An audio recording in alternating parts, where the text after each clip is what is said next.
Okay, hello everyone. Nice to have everyone back.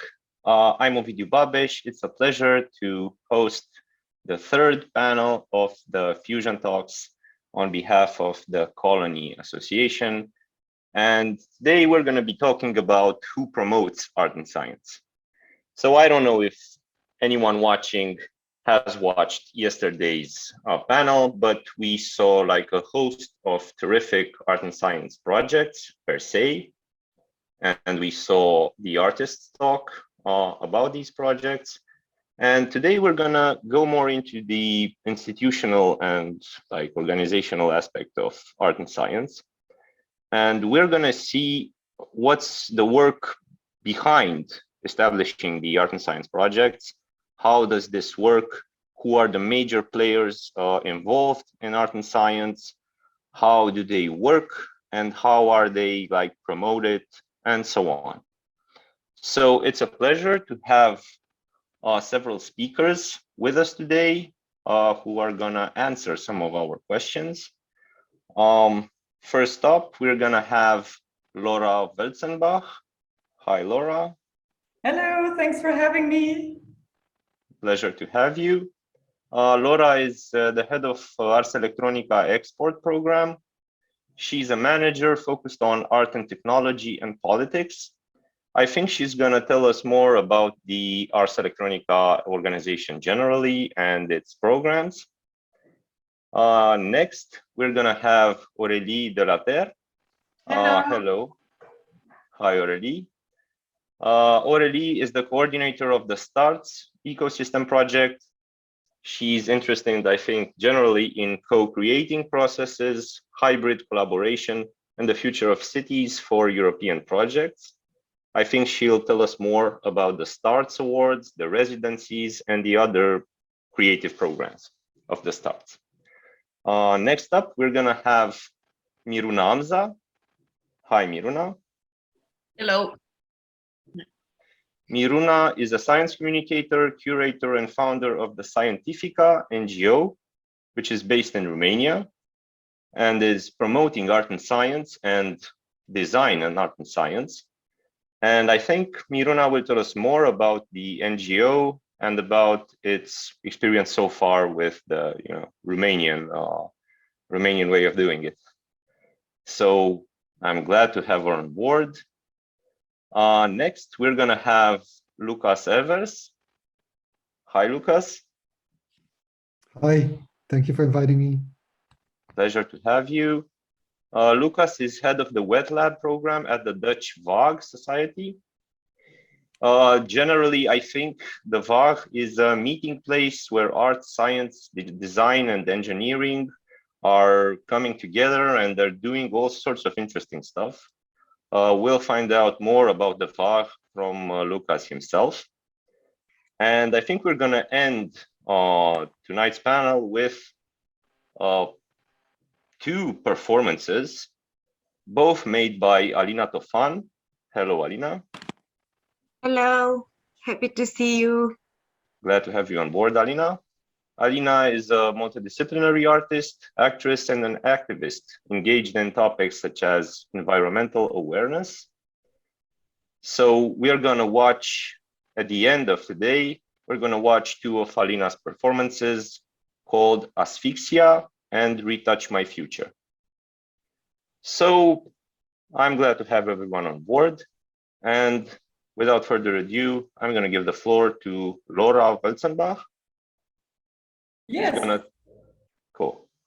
So Laura, you have the mic. Awesome. Thank you so much. I have a little presentation for you that I'm happy to share today.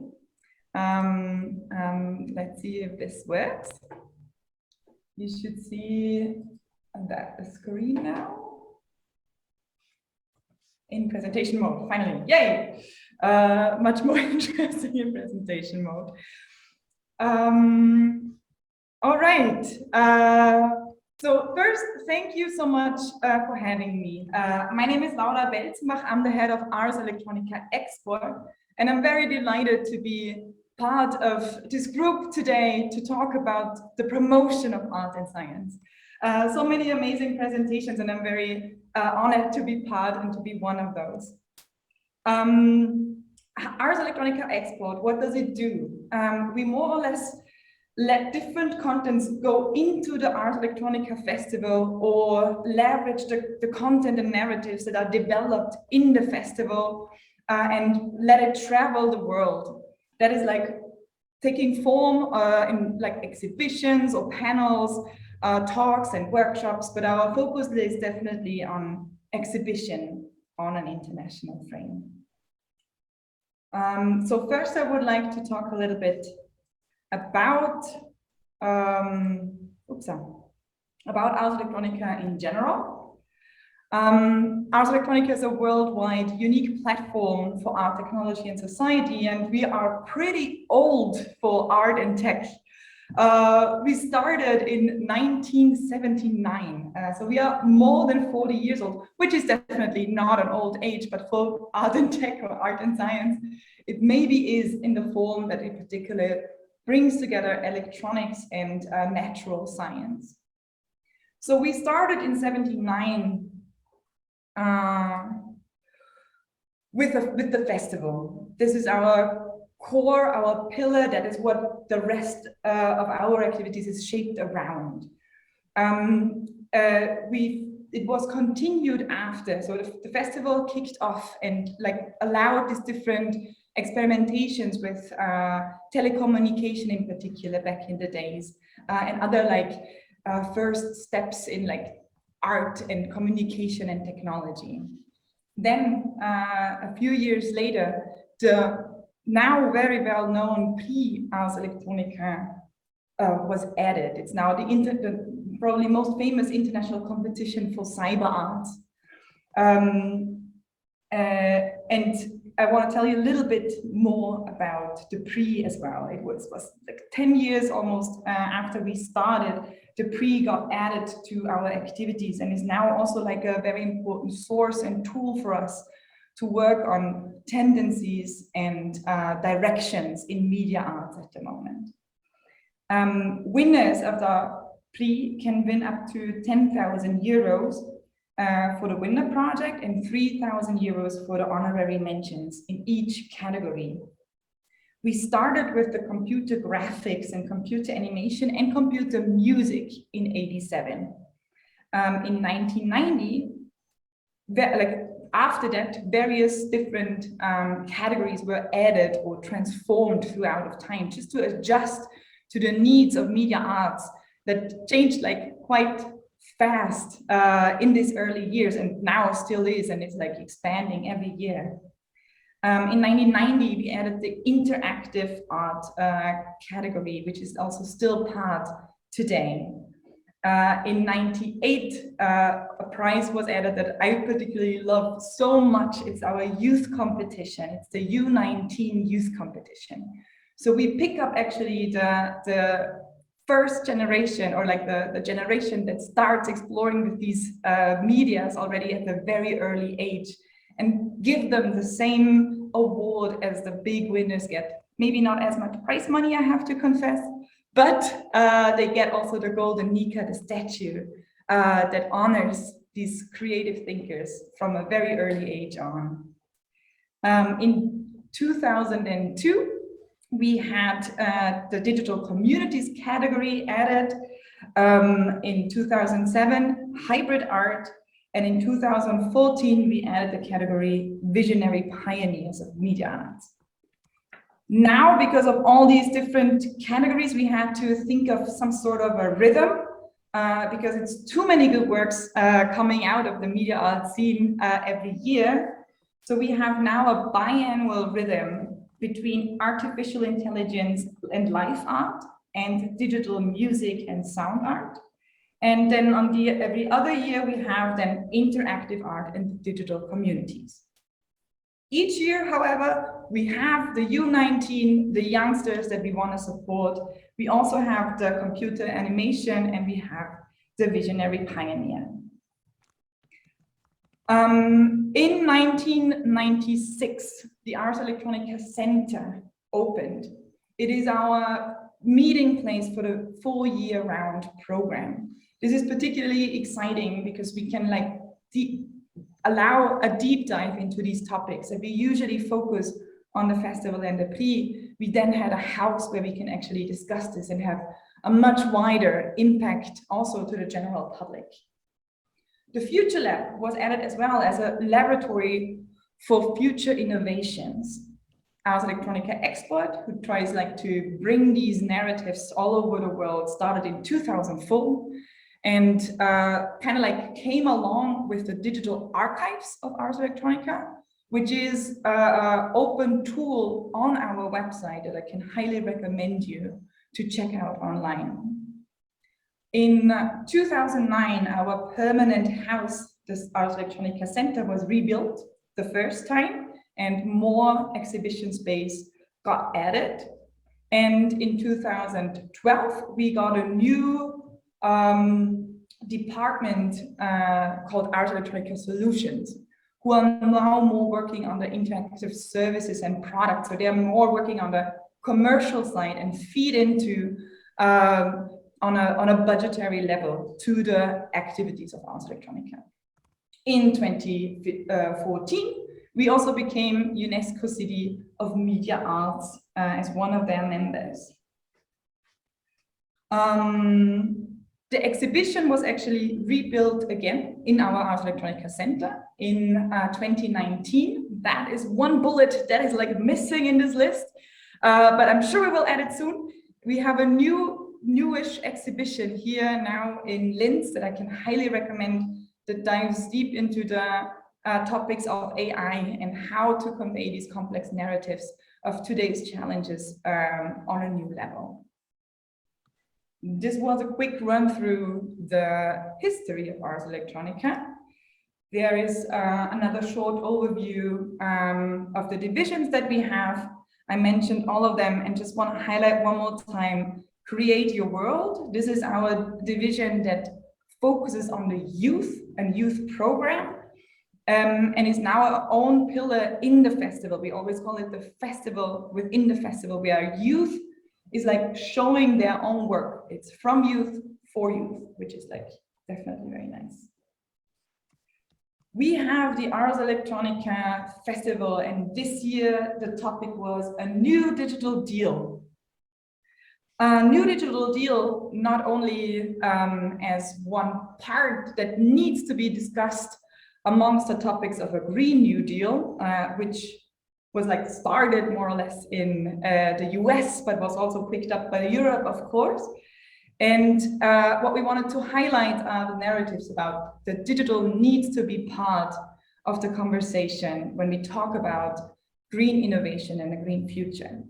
And it also picks up the topic about how to deal with the digital. So we need to find a new deal also on a very personal level, not only on a global policy level. I want to show you a quick trailer to give you a little impression about how it looked like.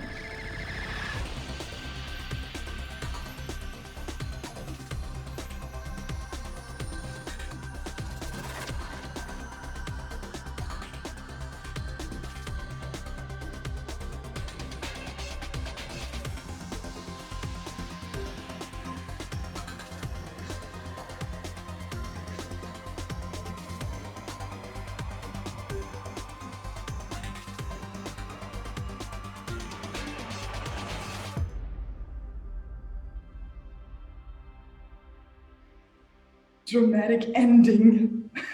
I love the music. Bei Karl Schmiedinger übrigens, by the way. Yeah, that gave you a little impression about what the Ars Electronica Festival looked like this year. And it's definitely very motivating, I think. I quickly talk a bit about Ars Electronica Export, because I want to dive into one particular topic a little bit deeper, and that's our open call and residencies, the third little square that we have here.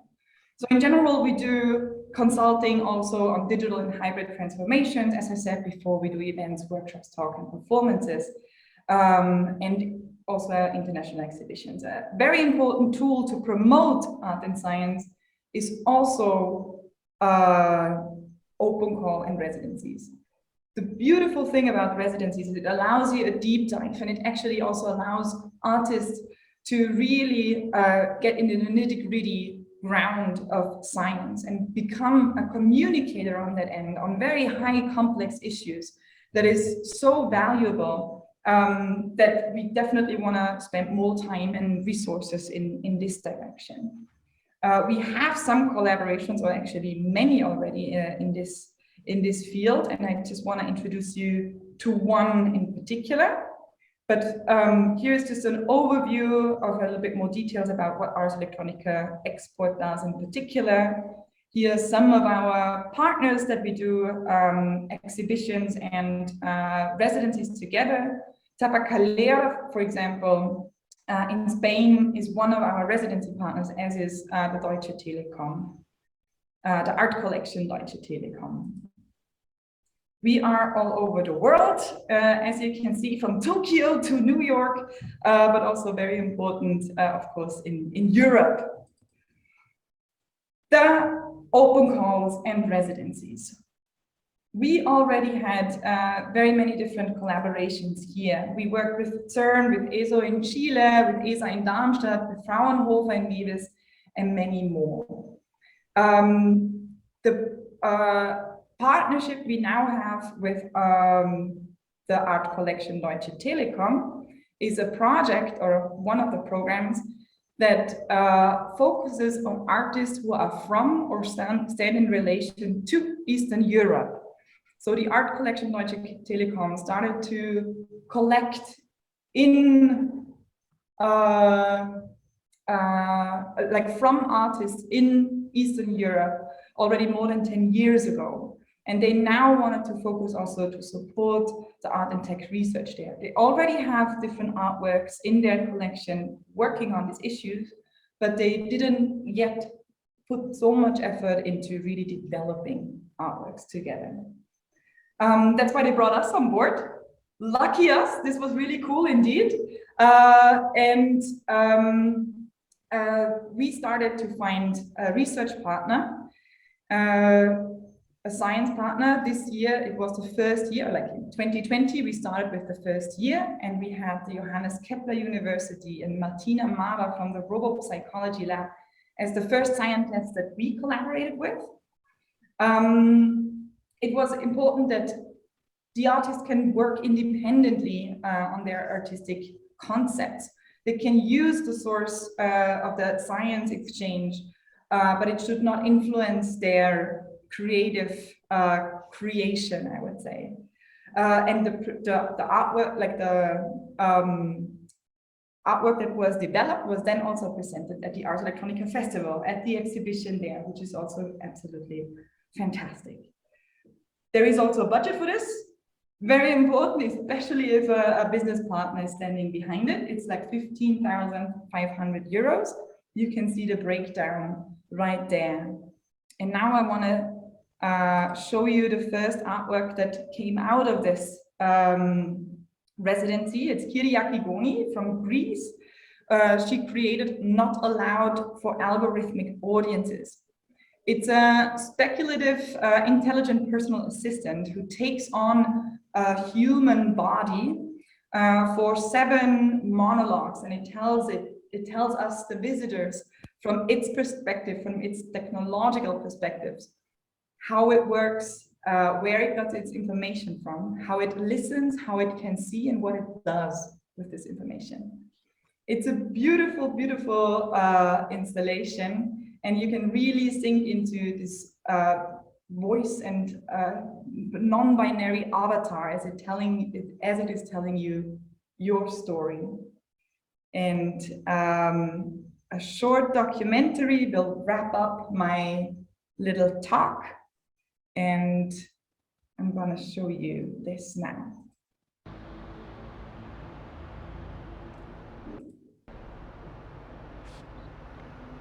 Hi there. How are you today?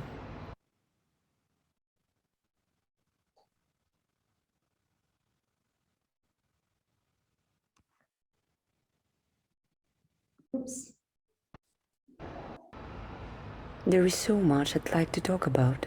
I'll know everything there is to know about you. My name is Qolony. I'm an artist with a background also in social anthropology. My work was selected to be the first art science residency in this partnership between Ars Electronica and Deutsche Telekom. I got into touch with Johannes Kepler University and more specifically with Dr. Martina Maga. We discussed several things, but the thing that caught my attention more was the discussion about voice interface and gender bias. And this is something that I decided to focus on. The result was this work which is called Not Allowed for Algorithmic Audiences. Who are we? We are intelligent personal assistants, voices without organs. We are also always listening devices. I constructed an imaginary setup, let's say, and an imaginary narrative with this artificial intelligence assistant. Each day at the specific hour, 5:30, this digital assistant starts to share some information that has been looking into during its life, let's say, online. Voice. Your voice. The information that your voice reveals about you. They say that voice is a unique audio footprint of a human soul. We all know about face recognition systems, etc., but we don't really are aware of these like listening infrastructures. And for me, that was really interesting to find out. And also, the majority of the audiences, let's say, online are algorithmic. That means that there are algorithms. They are trained to hear and to gather auditory information, which is actually produced and uploaded by us. At the very last day, it actually shares with the audience some information about not to be heard. But I've got something to tell you. Come closer. I don't want anybody to hear us.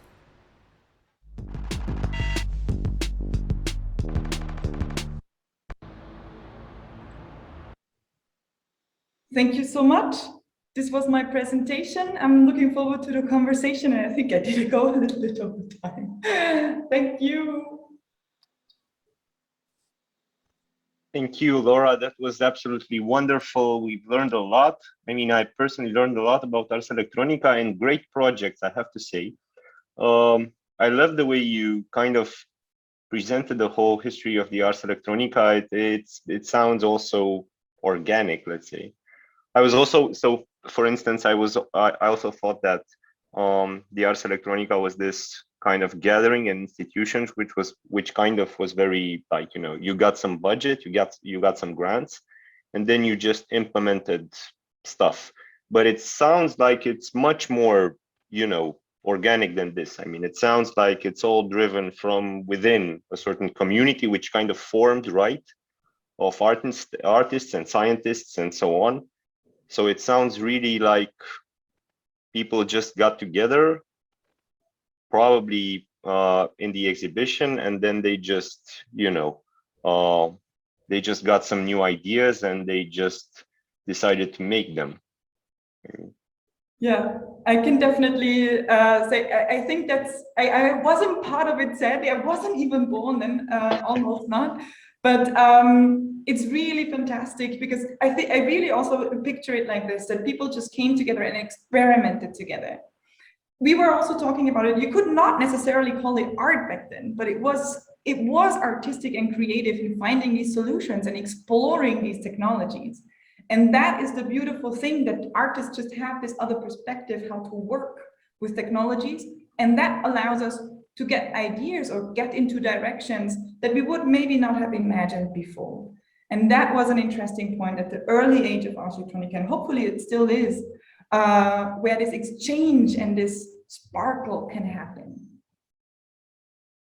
Yeah, it's great. It sounds great. I think a lot of ideas for wink wink the artists in this meeting, right? A lot of ideas for them to apply and so on. So, oh yes, I forgot to mention. So if there are any questions from either from you in the Zoom or from people outside watching the stream on Facebook or wherever, just leave them in a comment and I will pick them up. So yeah, cool. So thank you, Laura. Thank you. I think I'm gonna just hand the mic to Aurelie, and she can tell us more about the starts. Great, we can see the slides. Thank you. Hello, everyone. So I am Aurelie Delater. I am a senior project manager at an innovation consultancy named Innova. We are based in Porto, in Portugal, but we have also offices in Europe. And let's say that we are an active player, I would say, of the STARTS initiative. That is supported by the European Commission and with a team here and other partners in Europe, we are managing the STARS ecosystem project that was created 2 years and a half ago now to sustain the community of STARS, enlarge it, and I would say maybe create a new dynamic to make sure that all the actors, all the players that work with science, art and technology talk more together and initiate some initiatives.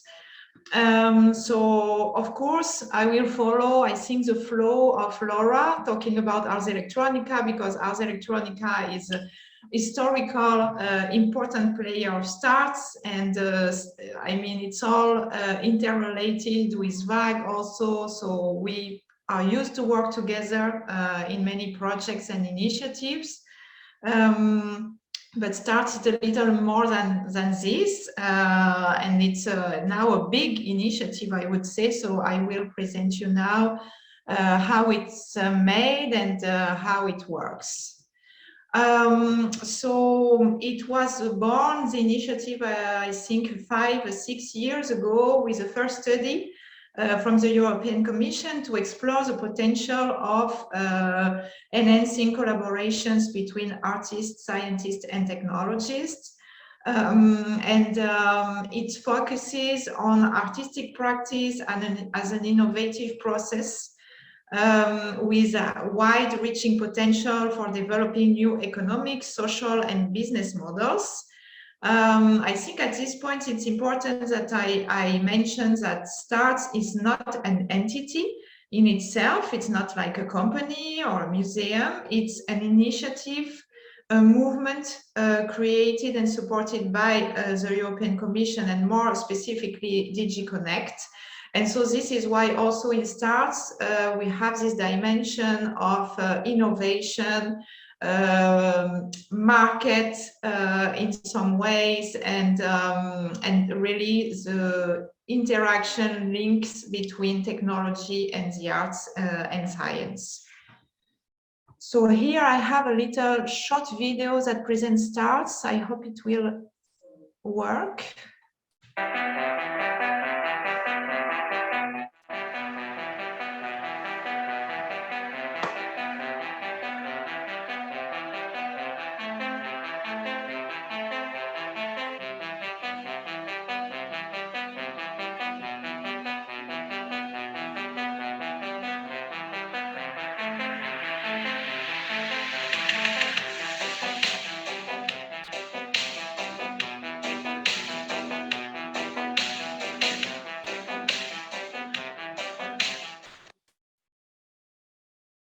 I'm not sure if you had the sound, but you can find this. We did, yes. Yeah, okay, nice.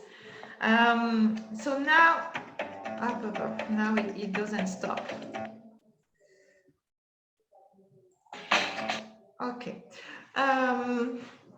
So as I said, STARTS is not an entity in itself, and we are a lot of actors, a lot of entities across Europe, and even now we start to have other entities outside Europe participating in STARTS.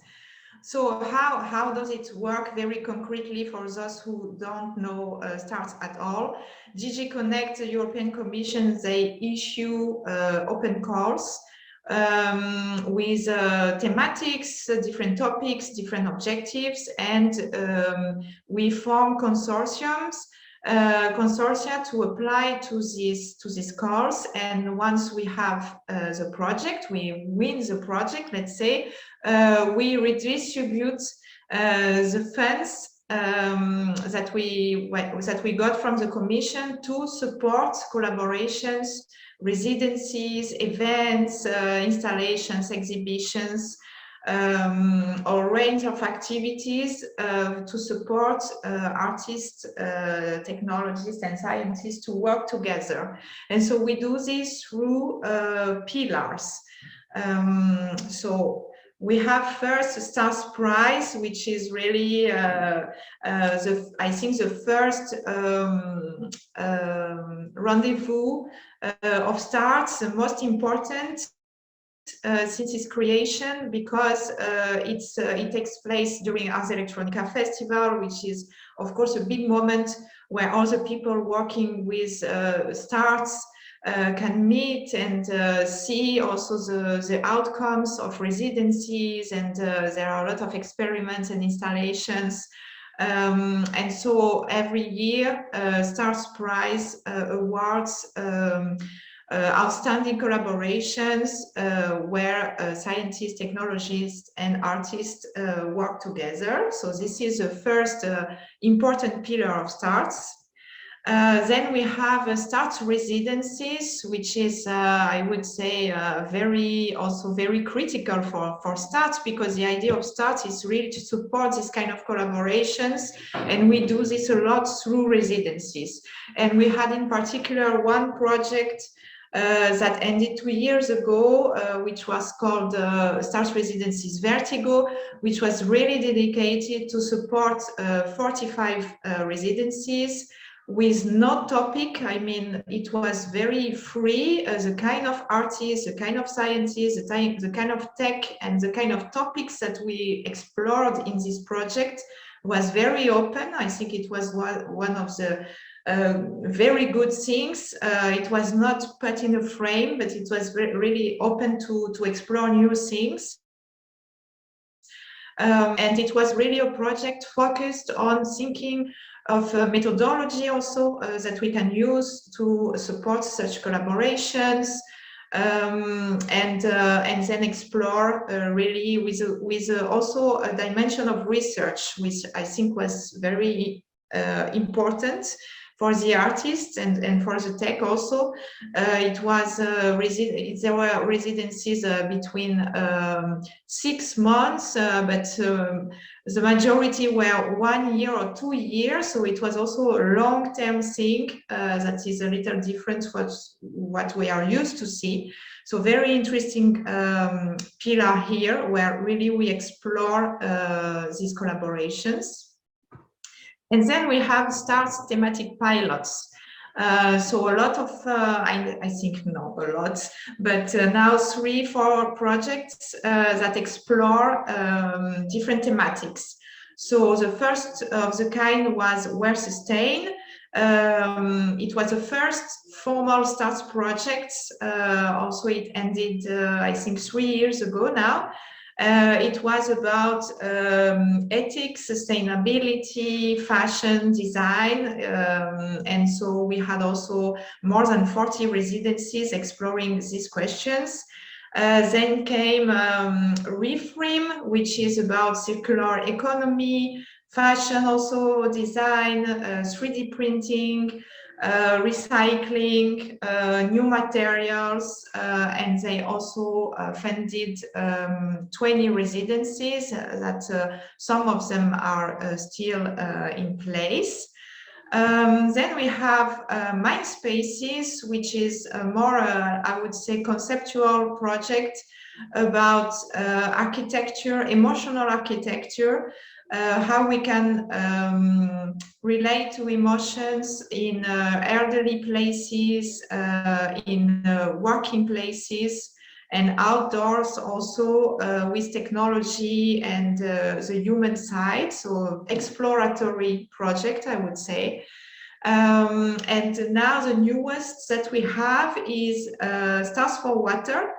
It started in June. They have issued their first open call with a lot of challenges related to water, water management in general, a lot of actors, and I'm sure a lot of very interesting explorations that will come in the next month. So this is something that you can also accompany.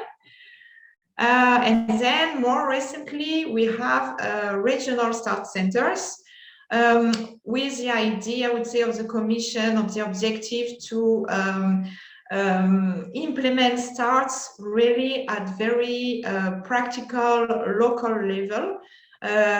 With so you have actors all across Europe that form start centers, but physical start centers where you can develop experiments, where people can meet, also where residencies can happen. And so more and more we see now it's a third consortium with start regional centers. So I would say that now we have more than 30 in Europe.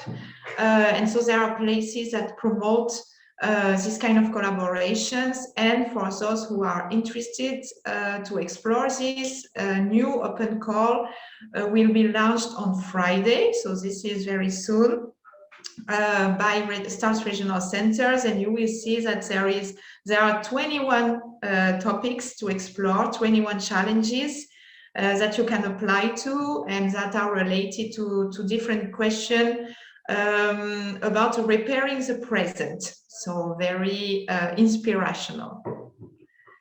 Then you have another pillar that I think it's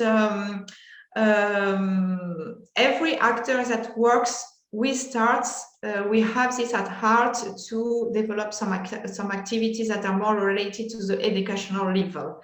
And so every project has this dimension in itself. And so we go to universities, to schools with artists and technology scientists to explain what we do, but also to raise awareness about the possibilities and all the potential for the economy of the future that we can develop when we have these relations between hybrid relations between arts, science and technology. So there is also a very important dimension of starts. And the last big pillar that we have, this is the most recent that we have in starts, is digital innovation hubs. So digital innovation hubs is not something that was born with starts. It's way larger than this, and there are a lot of projects that are called now digital innovation hubs that will explore a lot of dimension of the economy and innovation and digital in general. But there are 3 projects that take into account in their activities, in their objectives, and in the outcomes that they want to have to include the arts and these artistic perspectives in the exploration of technology and innovation. And so you have Beta Factory that is more about, of course, about factories, processes, I would say, how we can, for example, personalize some products or recycle some products with the artistic touch. So they also issue open calls. One was already done, but in next year we will have more open calls from Beta Factory. Media Futures explore more what is related to fake news, digital literacy, journalism, data. So very, very interesting project also. And the last one is Vojex. And it's about robotics, automation, and artificial intelligence. So you see that in starts we do a lot of things.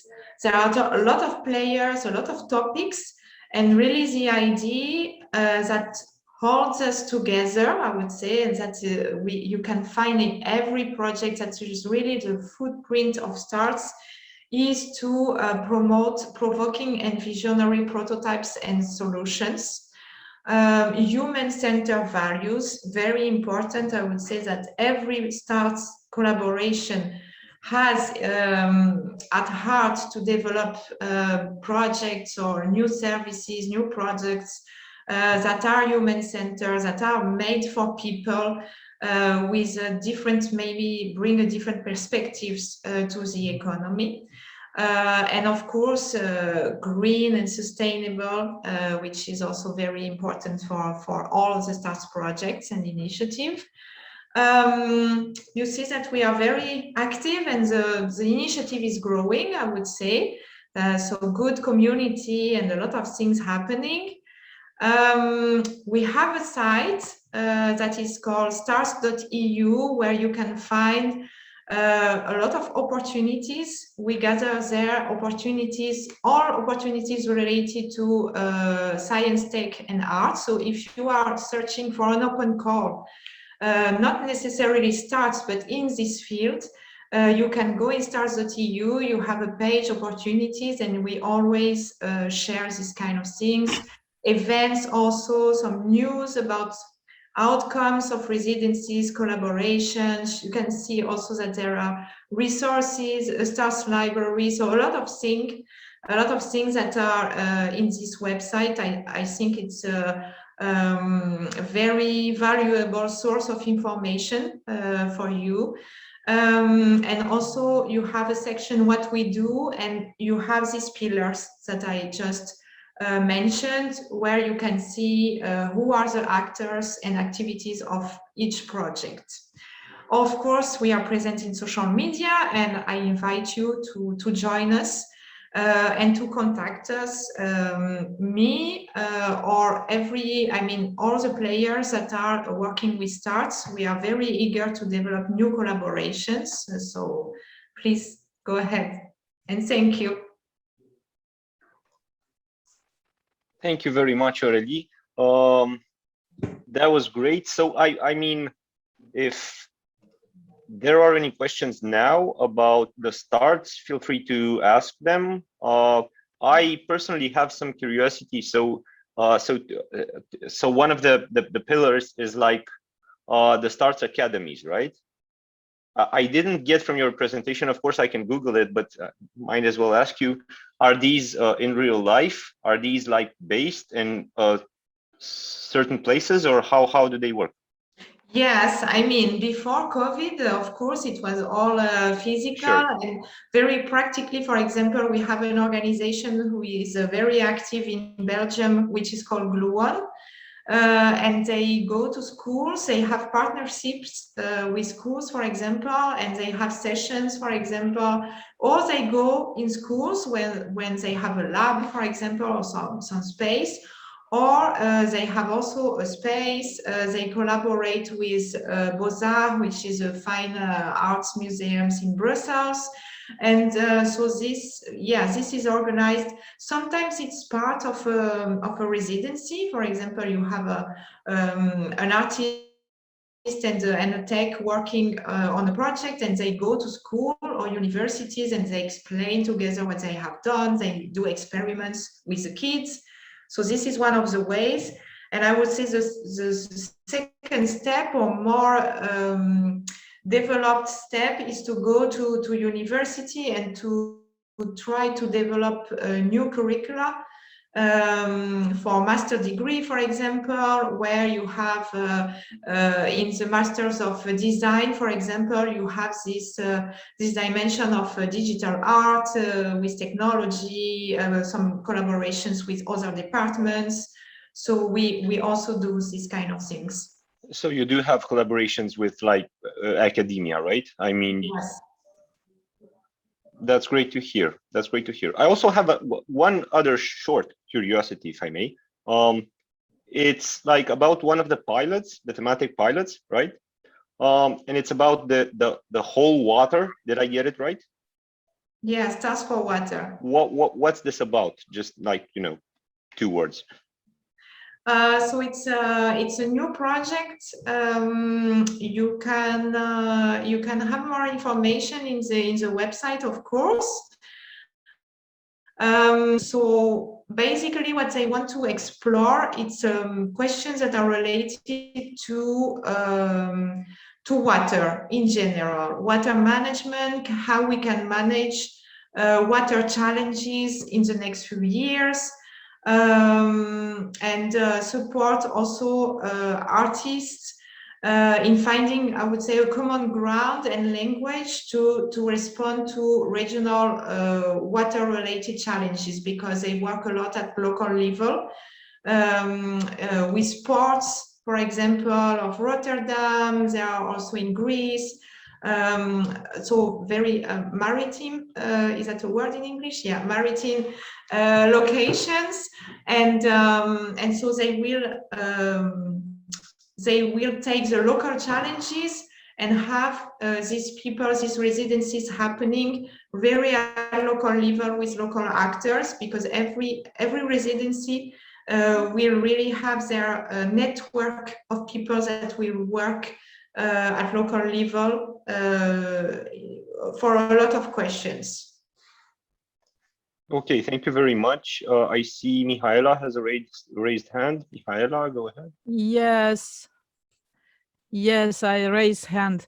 Aurelie, I want to know about how is funded the thematic pilots. You have 3 thematic pilots, and STARTS have open call for each pilot, or how it works?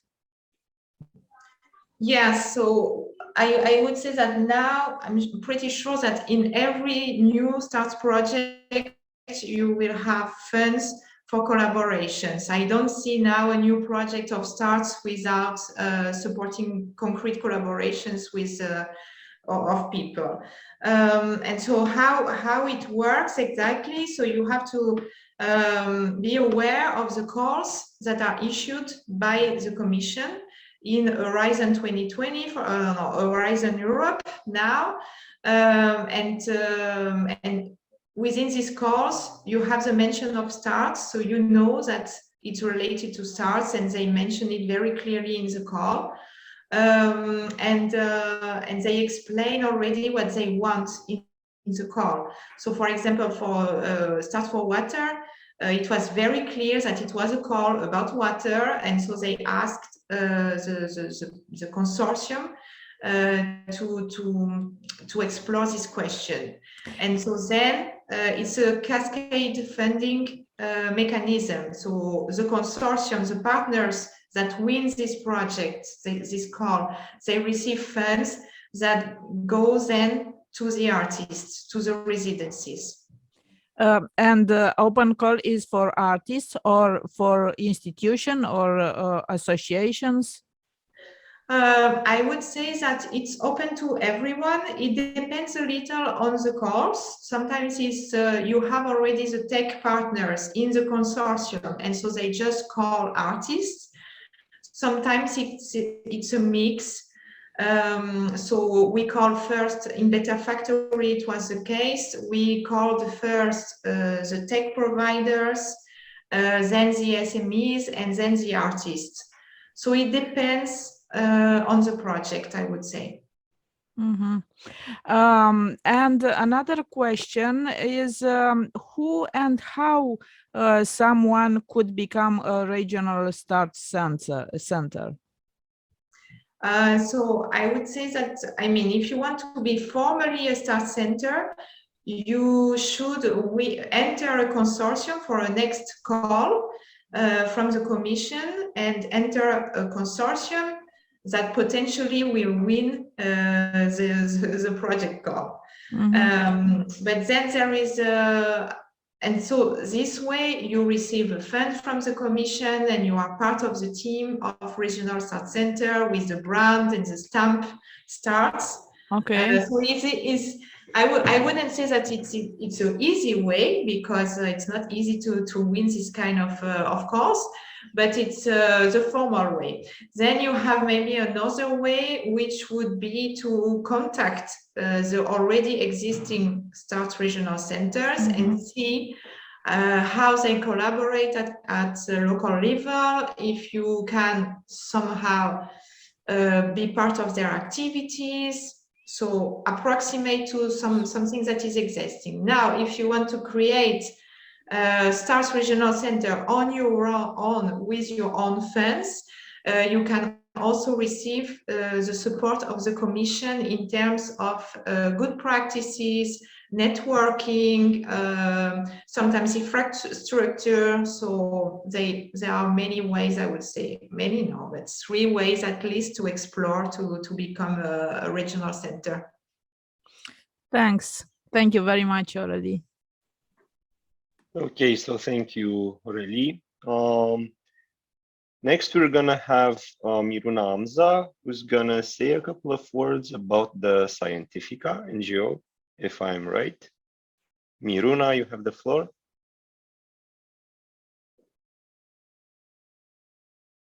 I think you're muted.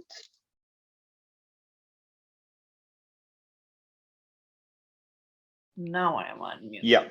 So, hello everyone. You can see just my slide for sure. Yeah. So yeah, I think I'm gonna be reading a bit through my presentation, so just to make sure that it won't last longer than it's supposed to be. So a bit about myself. I am based in Romania. I am born in Bucharest. Now I'm living in Cluj-Napoca.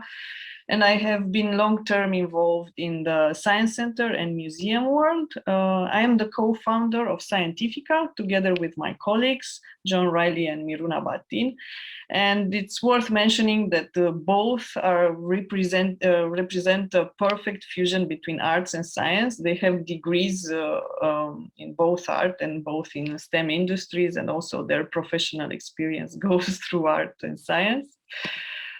We founded Scientifica as a science communication non-profit organization with a long-term objective of setting the premises for a first science center, like a European type level experiential museum in Romania.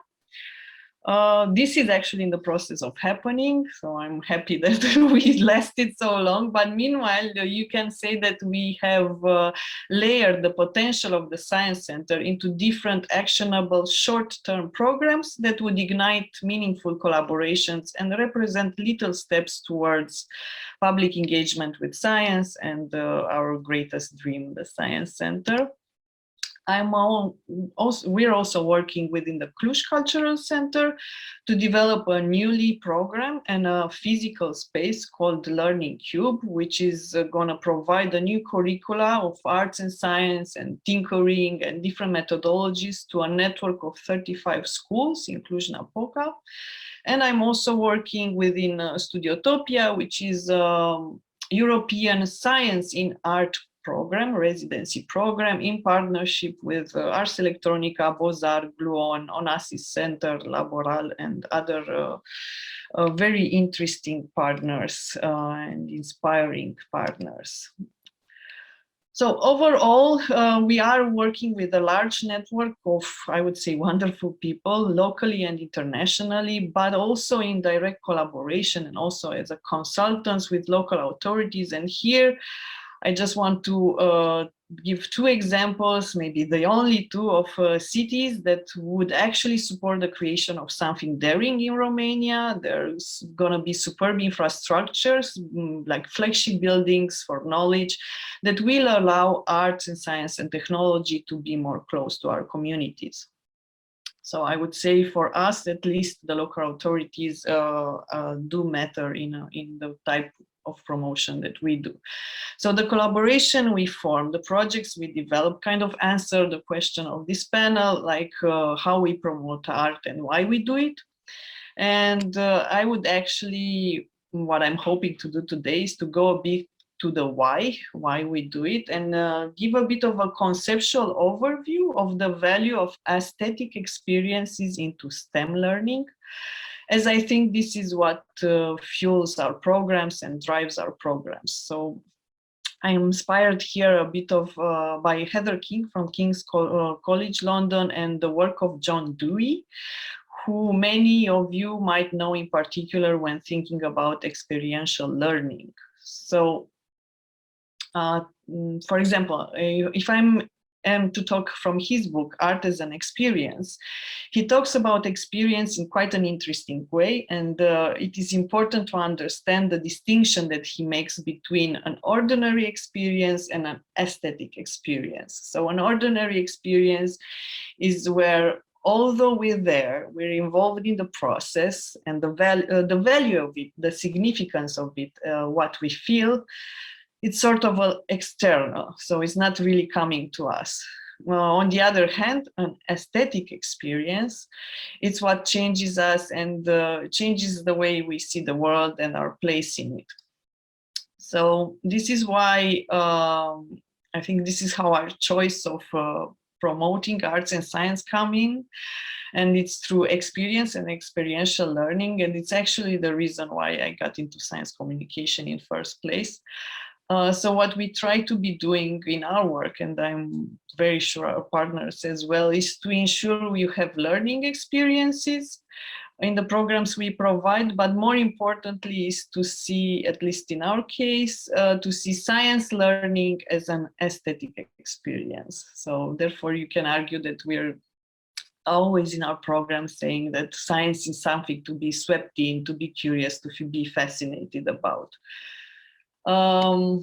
No, so this kind of reflection and processes took us to create different projects. I would say one of our first kickoff, it was a 3-year project of 3D Printing the Future exhibition made with Science Museum of London.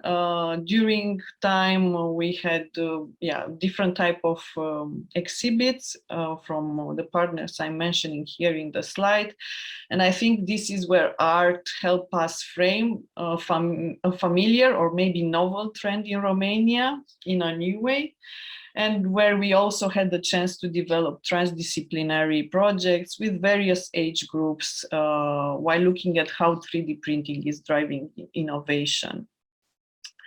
I saw Aurelie mentioned before, I'm very much passionate about human-centered design processes. So we did also a residency, and we try to stay in touch with this kind of thinking alongside Strat School of Design from Paris.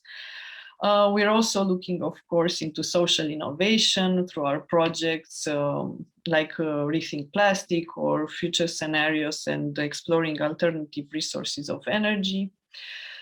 So I would say overall, we wish to create these conditions that first they look challenging, and but they also build knowledge through, I don't know, enjoyment, self-expression of ideas, through emotion. And we give space all the time to the learners, which in our case, it's mostly the youngsters, to be engaged into open explorations.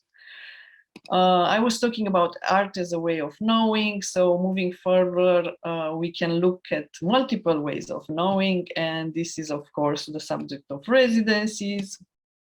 We are very enthusiastic about residencies. So in the last 3 years, we had one very interesting project with European Science Open Forum and Trieste, Fondazione Internazionale Trieste.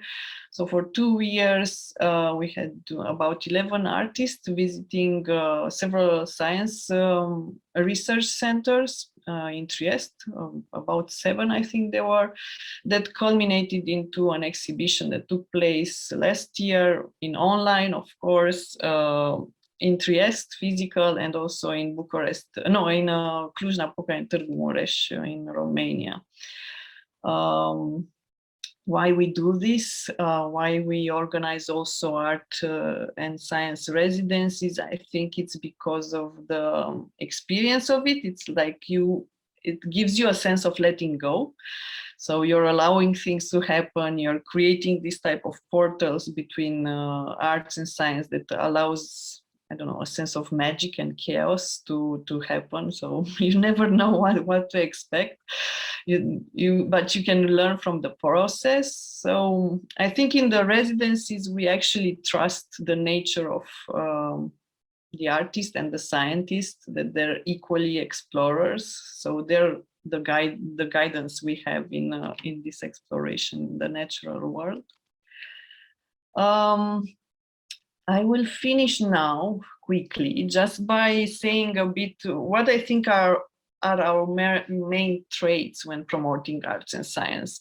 It was challenging to see that I am the speaker from Romania. I mean, it could have been different ways of approaching this, like maybe, yeah, saying in 3 minutes what's happening here, or complaining for 10 minutes what's happening in Romania, or maybe talk about this job of science communication, that actually it's a large array of methodologies and tools which are super fun and super interesting to explore. And it's actually a frustration that there are not many people interested into that in Romania.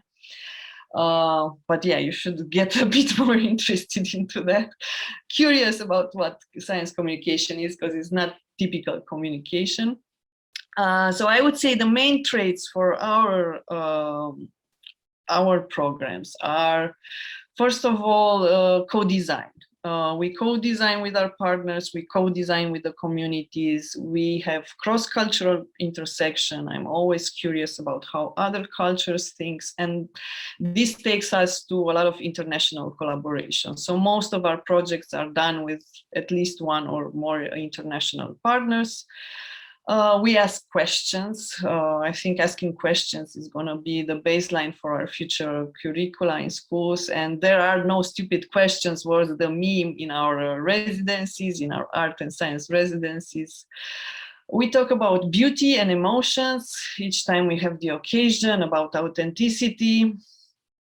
We explore new futures, of course. And yeah, you do this by looking at the local policies or the external policies as well.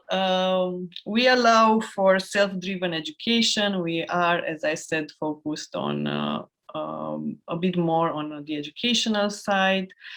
And let's say in our case, as a group of professionals, we stay resilient and we dare to go further.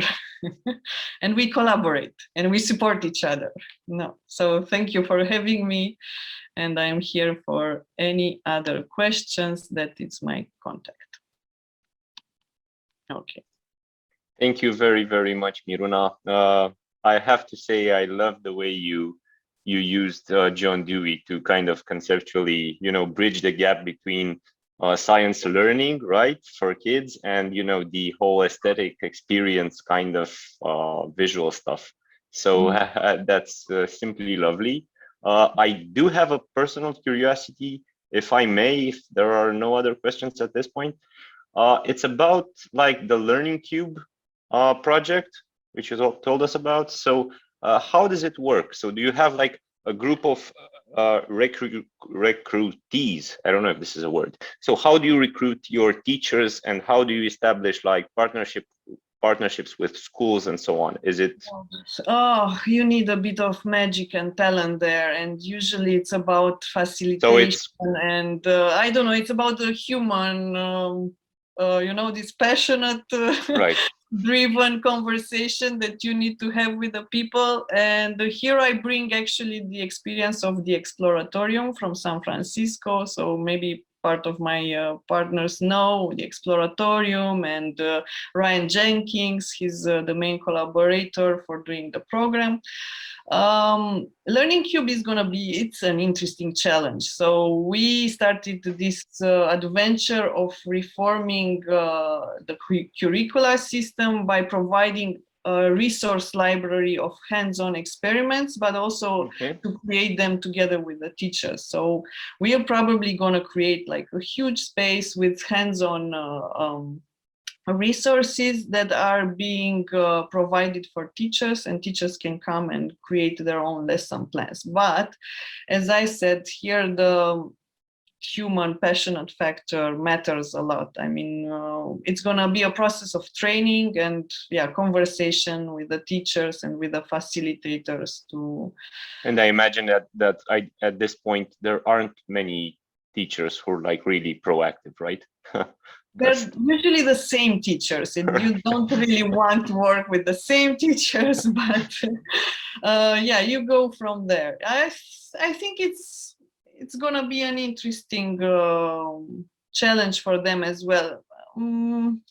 You get inspired. I think this is what it matters. When you just go a bit more outside your window and maybe you meet people that do things, maybe, I don't know, like here, you watch this type of conversation, something flickers and you want to do more. So I hope that's gonna happen. Thank you very much. So are there other questions? If not, I think we can jump right to our last speaker, which is Lucas Evers. Lucas, you have the floor. Thank you. Yeah, thank you. Thank you, Miruna. That was a fantastic presentation. And I also love the reference to John Dewey. Let me see how I share my screen. I have to put it on the first slide. So give me a second. Can everybody hear me well? Yeah, at least I can. Good. I can also see the slides. And I'm now on full screen? Yes. Yeah. So I want to thank you for inviting me. I want to thank you for the possibility of sharing a little bit of our vision, a little bit of our practice, and also the practice of a number of artists and collaborators of these artists. So that is a little bit where my talk is about. So I will click you as brief as possible through the way Waag works, the way we collaborate, but also the way I think it's all about collaboration. It's seldomly the artists working really on their own. So also these practices move away from the artist being the single genius because they need other expertise there. So quickly, and I hope you can see the whole. I'm curious whether you can see the whole slide. Well, it seems to be cut off a bit. We are housed in the building that you see there. We exist since a bit more than 25 years. So we had a party last year. We are a group of 60 researchers, and we look at technologies and how they nest in society and how society has an effect on those technologies and vice versa, how technologies have an effect on us. So we work with artists, but also with policymakers, with hackers, with designers, with engineers, and also very much with the public as actually as experts in handling technologies in their daily lives. So a lot of the work we do eventually leads to participatory events where we invite the public to work with those technologies, sometimes technologies that are far away from them, like life sciences. So here you see one of the examples. One of my colleagues, an artist, Roland van Dierendonck, is explaining students, a mix of general public and art students, how to use CRISPR-Cas9 technique, which is a technique which is pretty new, with which you can genetically modify organisms in a very, very precise way. You can also see that we are consisting of 4 research groups: Code, Learn, Life, and Make. Where in Code it is all about the internet and everything around that, looking at code as something that is very much part of culture, producing culture. Learn, where we look at how we can look at future heritage, where we can look at how to engage young people in working with technology. In the Life group, we look at health technologies, at also the technologies we will be using when we all grow older, because we have an elderly population that is growing and growing, which will cause a huge problem in society, but also at the juxtaposition between what is a smart city and whether we need smart citizens. And I think the last one is very urgent. I am the head of program of the Make team, where we have a textile lab, an open wet lab, and a fab lab. And within all these contexts, we work a lot with artists. Artists, because they have a much more inclusive view on technologies, and not only look at technologies as something positive, but also something that has a flip side. A flip side that is the understanding that not all technology or technology in itself is not neutral, because we ourselves making it are biased, and we're part of that ecosystem that also comprises of technology. Hence the quote of Donna Haraway that is very much to the heart of so much that we do. The building you just saw, this one also in the tower has a very special space. It's an ancient historical anatomical theater where this practice took place, the dissection of human bodies. This is a painting by Rembrandt, and it took place in the building done by the Surgeons Guild. And you can see that this is actually a luck we have that we got the building of the municipality, because it houses a very early example of art-science collaborations. Rembrandt painting these early medical experiments, which has a very interesting continuity, because not that long ago, British artist Charlotte Jarvis, as one of the winners of the Bio Art and Design Award, that we initiated with a number of other parties. It's really unfortunate that after 10 editions, it came to an end, and we're still looking into, at least I'm eager to find ways to continue this. It was 3 awards a year where artists were granted on the basis of an idea they brought in and then worked out with a research group in life sciences. They were awarded a 25K budget to work the idea out. And what Charlotte did, and what you can see here in action, was to donate parts of her own body, which were bladder cells from her urine, skin cells, which you can see are taken here, and blood cells, to be given to scientists using iPSC protocol to make these back into a stem cell state and then turn them into new beating heart cells, blood vessel cells, and brain cells. And these were exhibited in an incubator in a live status. I think it is a fantastic collaboration between arts and sciences. Here you can see how we work with bacteria, culturing them to produce dyes to have new sustainable ways of coloring textiles as an alternative that is used in the dyeing industry, which is the most polluting part of that whole dyeing industry, which is a result of our textile lab. But that participatory way is also part of our methods of co-creation, of critical making, of art science, of commoning, and citizen sensing.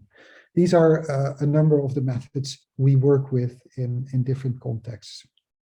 So here you can see actually also how this idea of art science is not something that is happening in itself. I think it's also part of a bigger picture where you can see that the understanding is growing that it is not a monopoly on knowledge production by the natural sciences anymore, but there's also a lot of knowledge produced by creativity, recognizing that citizen science is also something that is there. The European Commission is also supporting citizen science programs, but also artistic research as a way of producing knowledge, which is also a debated issue, because why should you produce knowledge by the arts? Why should they not have a right to exist in itself?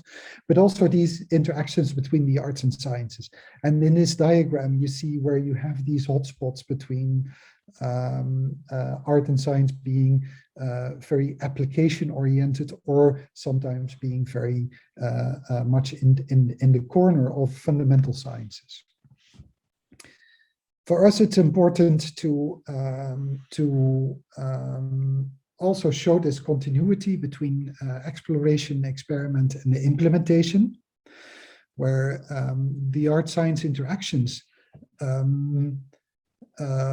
are happening in the best sense if you put them in that curiosity-driven fundamental corner, because the more autonomy those collaborations have in themselves between the arts and sciences, the more they can result in something that you can contextualize into a design-driven contextual phase, and eventually in a transformative societal phase, where you can also see that, and I think all the other speakers also have very good examples of that, where you can see that that is leading to products even that are beneficial not only for a market, but for society as a whole. Two interesting examples is the digital city, which is actually the project Waag Society started with. I can only recommend you to go to a website or to go to the Wayback Machine of archive.org to see the digital city as something that is Facebook avant la lettre, but then a Facebook that is inclusive and not exclusive, and not pushing people away from each other, but bringing people together. Another example is our Fairphone that is really on the market. That is one of the outcomes of the design processes where also artists were involved. This is a new image that I still wanted to include because it's also in the heart of the START project. I will say a few words about. START is looking at artistic input as an inspiration also for the private industry to innovate better. But I think it's also important to combine these, because the kind of industrial innovation is not something that happens in isolation. It's also something we need to benefit from more broadly in society. Hence, the involvement of the civic element, the public element, which is governments, the European Commission that does this fantastic STARTS program, but also the private industrial sector, let's say, together with the civic sector, where you see a lot of activation also by artistic experiments of citizens in citizen science in participatory projects. Another interesting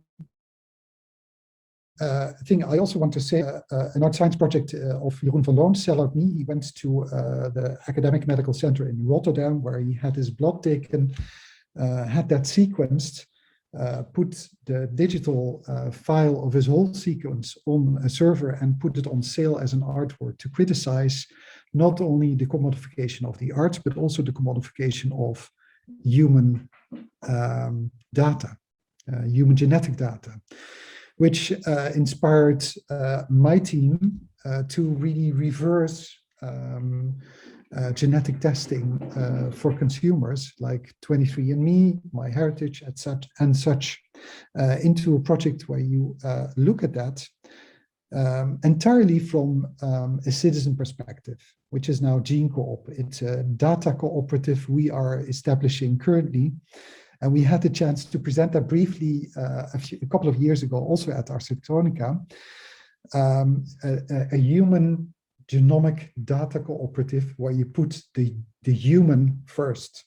That's an art-inspired project. And I think there you can really see how innovative the power of the arts can be. Now, enough about our methods. I want to share a few words about the collaboration, about the artworks. I think that is most important, and say something about the great artworks and the great collaborations with arts we have at Waag. A few older projects, and actually it was Anna Dumitriou who was a speaker earlier in this conference of the Fusion Talks. That tipped me to be a speaker, which I thank her also for. With Anna, I did a fantastic project in arts science collaborations, which was called Trust Me, I'm an Artist, which was bioart that ran into similar ethical problems normally life sciences experiments run into. Now, life sciences always goes to ethical committees to check whether something can be done or not. Artists don't have that instrument, but it's very interesting to see an artistic attitude in science ethics, opening up science ethics to the wider audience. And I think that's a very interesting part of art-science collaborations, to show the ethical complexities sciences often finds itself in. I think it's a very interesting project. Please go to the website. You see all the other works. Here you see Gina Czarnecki, who worked with John Hunt, making skin.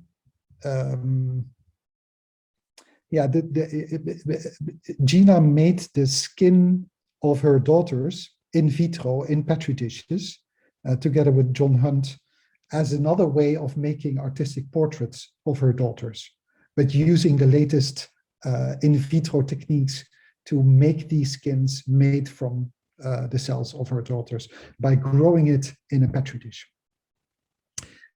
Another work that was also in a project that is actually also in the STARTS family of projects, Future Emerging Art and Technology. It's a project that ended a few years ago, where Anna herself, and I think she spoke about that, worked with CRISPR-Cas9, showing that if we don't work in a very responsible way with that type of technique, we may end up in the bacterial resistance problems we have with the fact that antimicrobial agents have been used in an irresponsible way in agriculture that leads to a lot of disease in hospitals because of bacterial resistance. That is where this project is about. I think it's also a very important project, Make, Do, Mend, as a result of a European supported project. A project that was on show at Ars Electronica by an artist we work a lot with, Spela Petric. It's called Play. Here you only see a photo. I recommend to go to her website or to the website of Ars Electronica. There you find videos, because this is a fantastic work where she has been training an artificial intelligence system to play with a plant.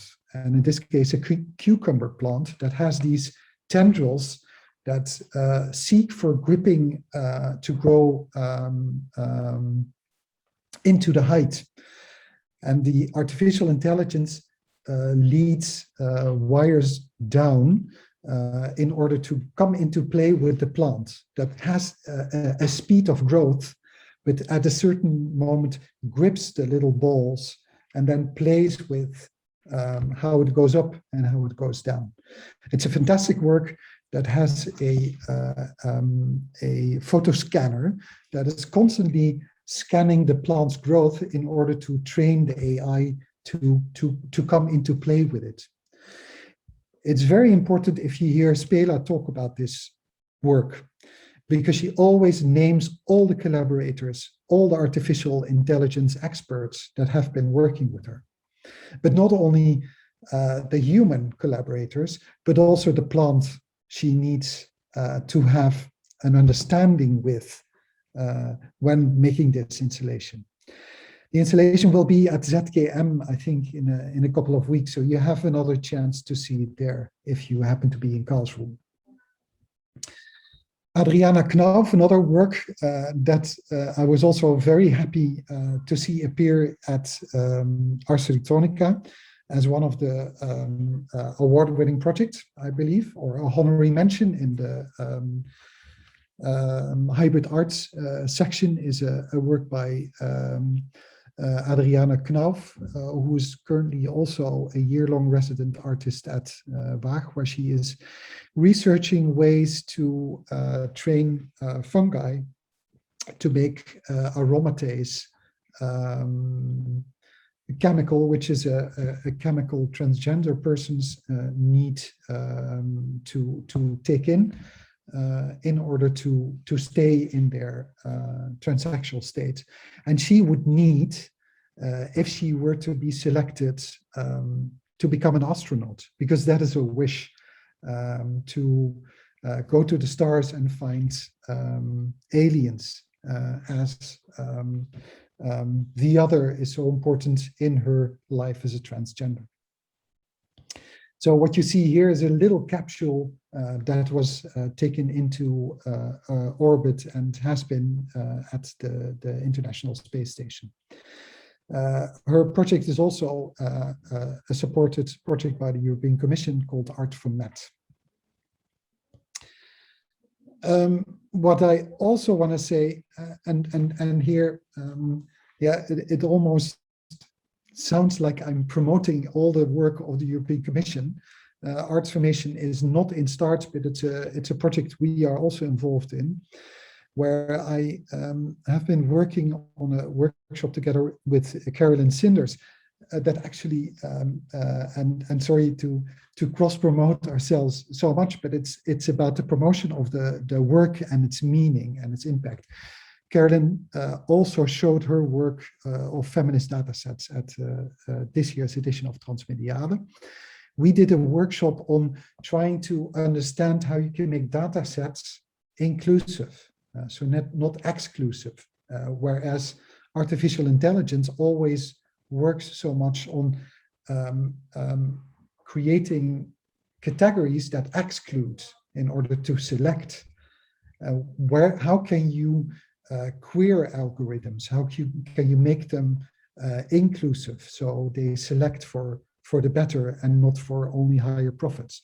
So these are the type of questions that are also very important that you get from artists, because there's nobody in industry or business that has a prime interest in that. And I think it's important to have these examples also in there. Now, quickly to start, the Starts Prize 2021, which we do with the Starts Prize Consortia, so also including Innova there. I think this is a fantastic example of material research by IAC and the FabLab Barcelona and the whole team behind that. So also a lot of individuals from the specific neighborhood in Barcelona, where the team led by Anastasia Pistofilou and Marion Laval have been designing so many experiments and procedures to make the biomaterials, of which you see fashion hanging above the audience, but also they have been making a lot of other objects. These biomaterials are all made from the reuse of materials from one neighborhood. So a lot of waste from restaurants, etc. I think it's a very interesting and urgent type of experimentation where they very upfront involve the audience, the public in their neighborhood to be part of the learning and the experiments there. I think it's a fantastic choice of this year's jury in STARTS Prize. Again, collaboration at its heart. The other STARTS Prize projects I also want to say something about is the project Oceans in Transition of Territorial Agency. A fantastic work where you see the way artists have the ability to bring a lot of different data sets together. And what you see here is actually a satellite image of an oceanic area, which is nothing compared to seeing their live installation, where they, as no other, have been collecting a lot of different scientific sources with which they create actually an aesthetic experience that is also very dark because it brings information together you and I as lay audience are not very much aware of.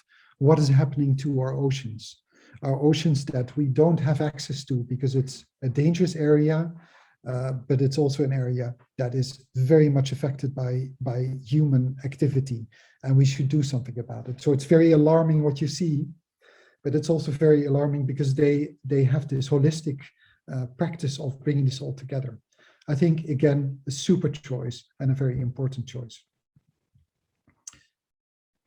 So yeah, I recently found this because I'm working with some of the people that work with Art & Com, and I think it's also a very interesting early artistic exploration that I always call, I always mention when I'm asked for these type of presentations, where you clearly see how an arts collective is inspiring industry, but more than that, they are doing something that the industry then is taking over. In this case, it did not go in the most gentle way. I will show you a video of a series that recently appeared on Netflix, where the the Berlin-based arts collective Art & Com that made a project called TerraVision, which is a project where they used satellite images to make something that you now all know as Google Earth as an art project. Had its open source code found back indeed in Google Earth. They went to court, they didn't win, but they made a fantastic series, of which I show you a very brief clip, and I have to put my headphones off for that, because otherwise you cannot hear the sound.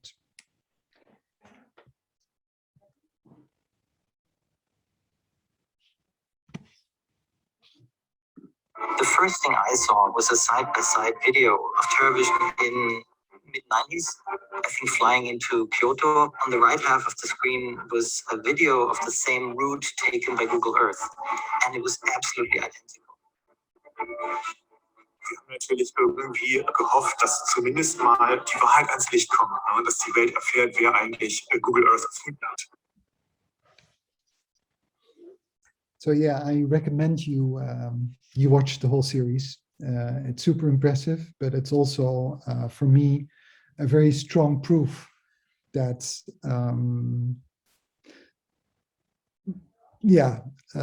the arts have to offer us a lot in the European research area. I thank you.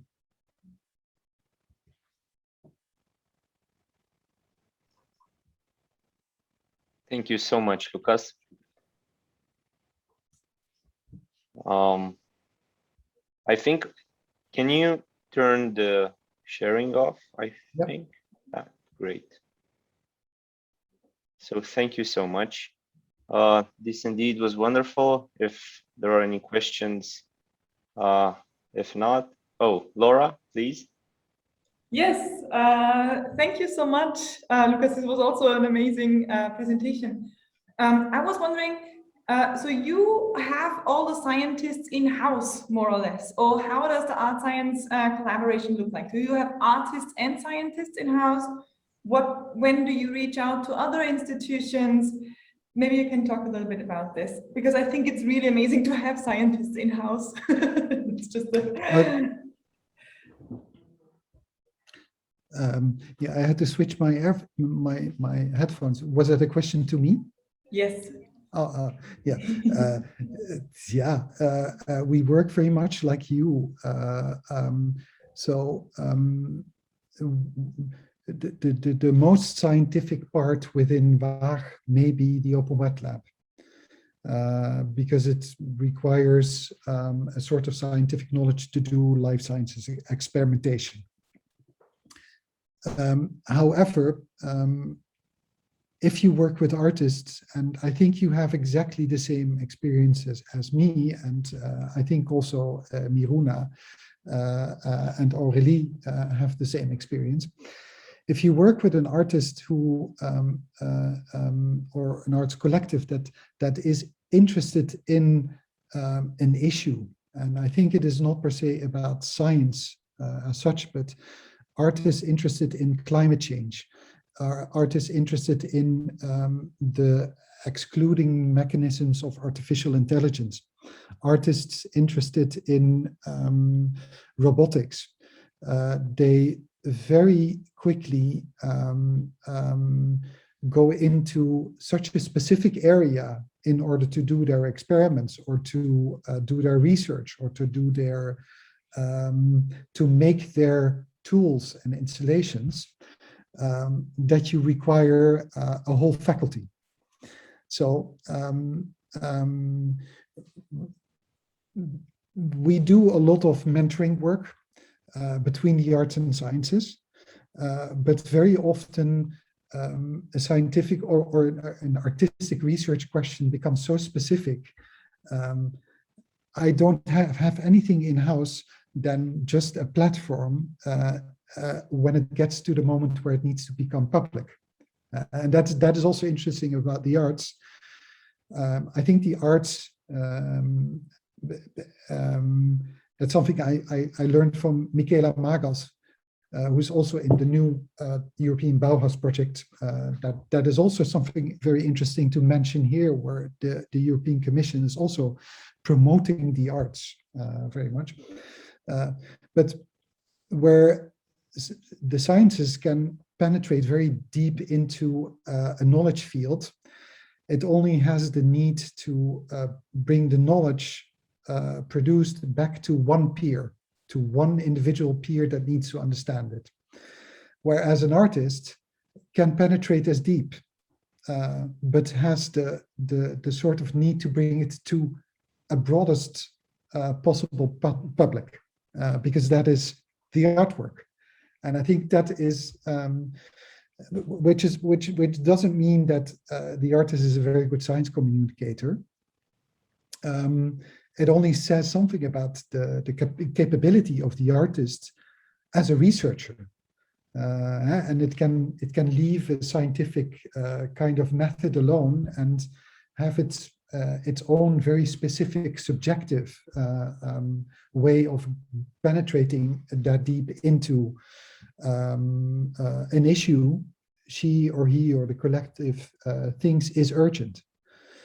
So to come back to your question, I think a lot happens outside, and I'm often writing emails or doing phone calls or finding people in labs that work with CRISPR, that work with genetic data, that work with robotics, in order to facilitate an artist, a collective, with their question for further collaboration. So again, it is really about collaboration.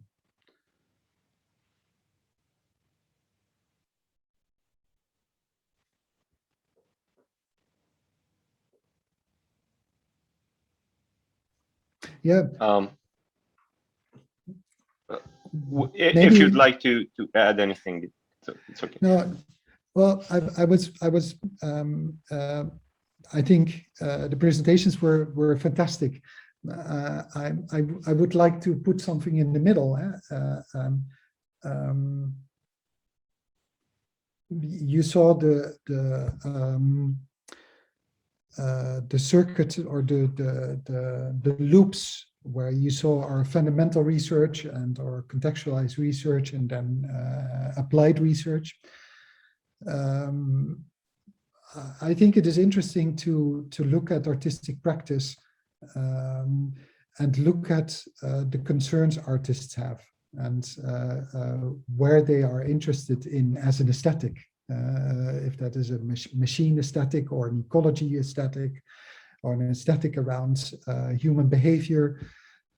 How much is that at play in, for instance, your practice, Miruna, to look at art science collaborations as something that is touching upon an issue? And I was also, Yeah, you're touching a sensitive subject because you can imagine first coming from this world of science communication, you see everything as a potential of science communication. When you start this science and art intersection, you're like, oh, but please talk about this in a way and put a bold on that message. And at some point I really needed to get rid of this feeling. I mean, as I said, the chaos that comes out of it, the fact that an artist has a free way of interpreting science without putting a bold message on it, it actually has its own value. But I might say it's challenging sometimes, for me at least, to make this differentiation. What is per se science communication and what is actually, I don't know, an aesthetic vision, an artist vision. No, I don't know if I answer your question, but it is a challenge, and it's a beautiful thing to let my guard off all the time. Yeah, Laura, how is that for you? I think it's also interesting when you think about exhibitions, right? In particular, there is no tradition yet to label something speculative or not. You can find it maybe in a text or not. But so many artworks are already like grounded in fundamental research that actually really works, but the scale might be still a thing, for example. So I find it also interesting to build this bridge. Where does art build a vision and just shows the potential of a technology in a very creative manner and smart storytelling? And where does it actually apply the technology? I think these are two different approaches that are important, actually, because does it actually work with this technology, or is this technology still in development to understand it? When it comes to science communication, I totally agree with Miruna. This is interesting to also be, I mean, you must know it as well, to be the person who stands between these two entities. And once people dared to go from one side to the other, there is a lot done already, but it's hard sometimes because one side can be very resistant towards the other. It's still separated. I don't know. I mean, our schools are also still separated. It's not merging. It starts more and more. But yeah, everyone says like, I'm more an arts person, I'm more a natural science person. It's not a contradiction per se. No, yeah, no, not at all, not at all. I was very fond of the Disnovation installation that you had in There's No Planet B in Ars Electronica. That is very critical of this type of artificial farming. I wonder whether you, specifically with Ars Electronica Export, do have connections to science centers across the world that would take such an installation, because it puts the matter of that type of technology in a very critical way in the middle, offering a very ambiguous object to the audience that then needs to define its own opinion about that. And I think that is very interesting, and I would love to see such a little bit more in art science, in science centers, because it also makes an audience more critical, I think. But yeah, I would be interested to see how such an object works in such a context. It's super interesting. Maybe just as an explanation, the installation is like rebuilding an artificial plantation in a very small scale. On 1 square meter, it grows different kinds of corns throughout an exhibition period, and it gets artificial sunlight, it gets water artificially added to this ideal environment for the plant to grow. It at the same time captures the value it needs to do this. It places money behind the power that it's needed, the machinery that it's needed, the water that it's needed, and nature would actually give us that for free in a way, in a sense of we produce this artificially, which can be actually be distracted from Earth if you just make it outside, for example. Like, not that easy, of course, but it's super interesting that you have at the end this number that says like, we just spend so much money to let this plant grow inside, although it could be easily grow outside. Not now, not this time of the year, but in general. So it's a beautiful communicator, and on top of this, super critical. And it's true, it's interesting how you can position works like this in what kind of context. Always interesting to also be the communicator here. What kind of role of the narrative can works like this play in the bigger science communication story? Thank you both very much.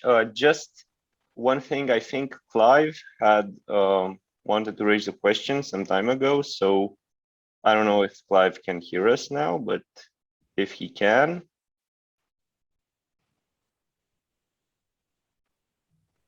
Okay, I'm not sure, maybe he will come back and ask a question. If not, I think, do you have any other questions? I actually wanted to say something about your presentation, Lucas. So I found it like really fascinating the way you kind of the kind of philosophy you presented of the Waag. So the whole thing, you know, you presented something like, you know, basically it's a process which is very iterative, right? So science basically feeds into arts, which feeds somehow into products, into society, and then into science again, and the whole loop goes on.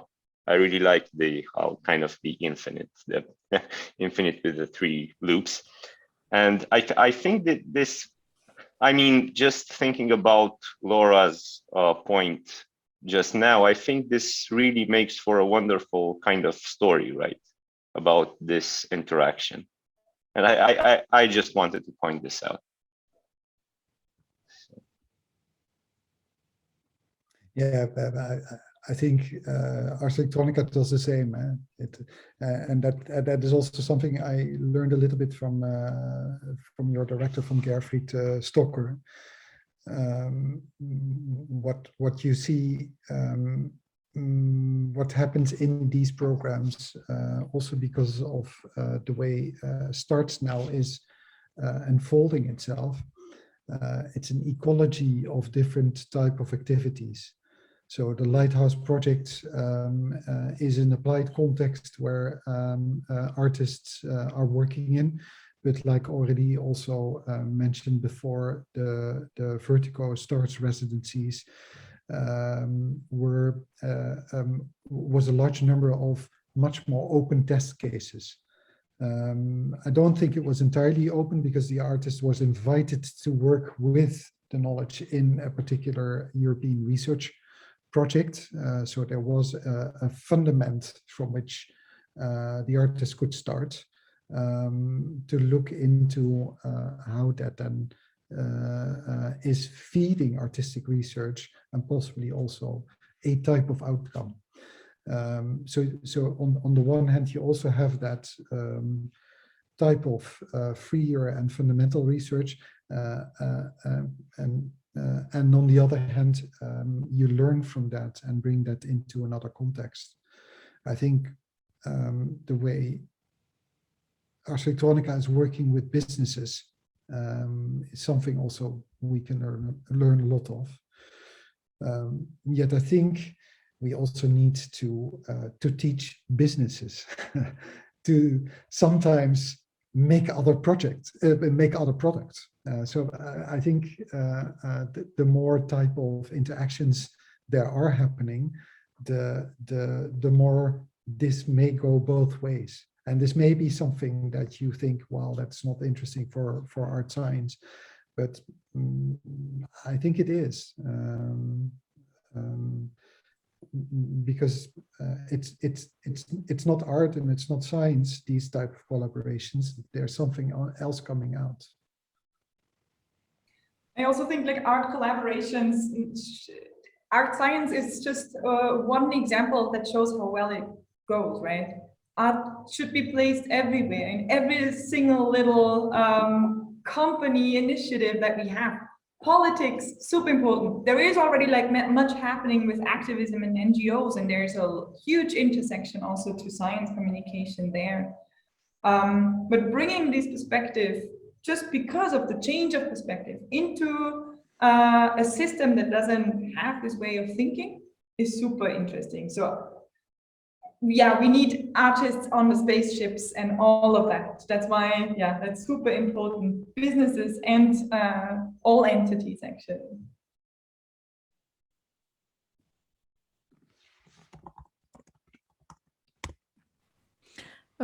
May I ask a question?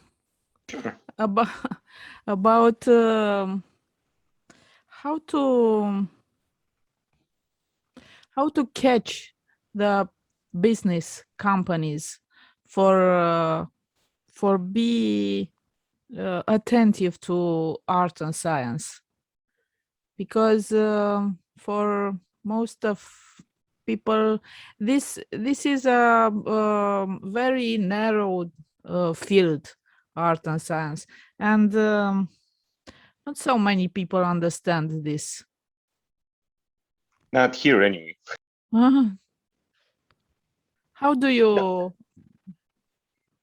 I mean, may I just pick this up and maybe just I thought about this before, and so you know, obviously, so Laura, you weren't born right when the Ars Electronica started, but I mean, just do kind of a speculative exercise and just imagine how the first 3 years of the company were. I mean, what were the most important things, the kind of, you know, the pillars on which the whole thing started? What you know, imagine yourself being like the chief of you know, this movement, this organization. What would be like the first thing you need to do in order to kind of establish a grip onto, you know, companies, government policies, and so on? I'm not sure if I got Mihaila's question, but I think this, I mean, This is a huge question, right? I think also in the late 70s, early 80s, technology was just like this at this intersection where you really have to be a very nerdy person to even engage with it, right? And what it did back then also, it was a playground for these games in place. There are different organizations out there also in the 90s who supported art science residencies in the US, also in Europe a lot. The potential that was there back then, also on a financial level, is just so different because people were so beautifully curious about this, right? I had the great chance also to work at Ivy, that's also an art tech residency in New York. And it was an incredible playground where artists just met and did crazy shit in the early 2000s, late 90s.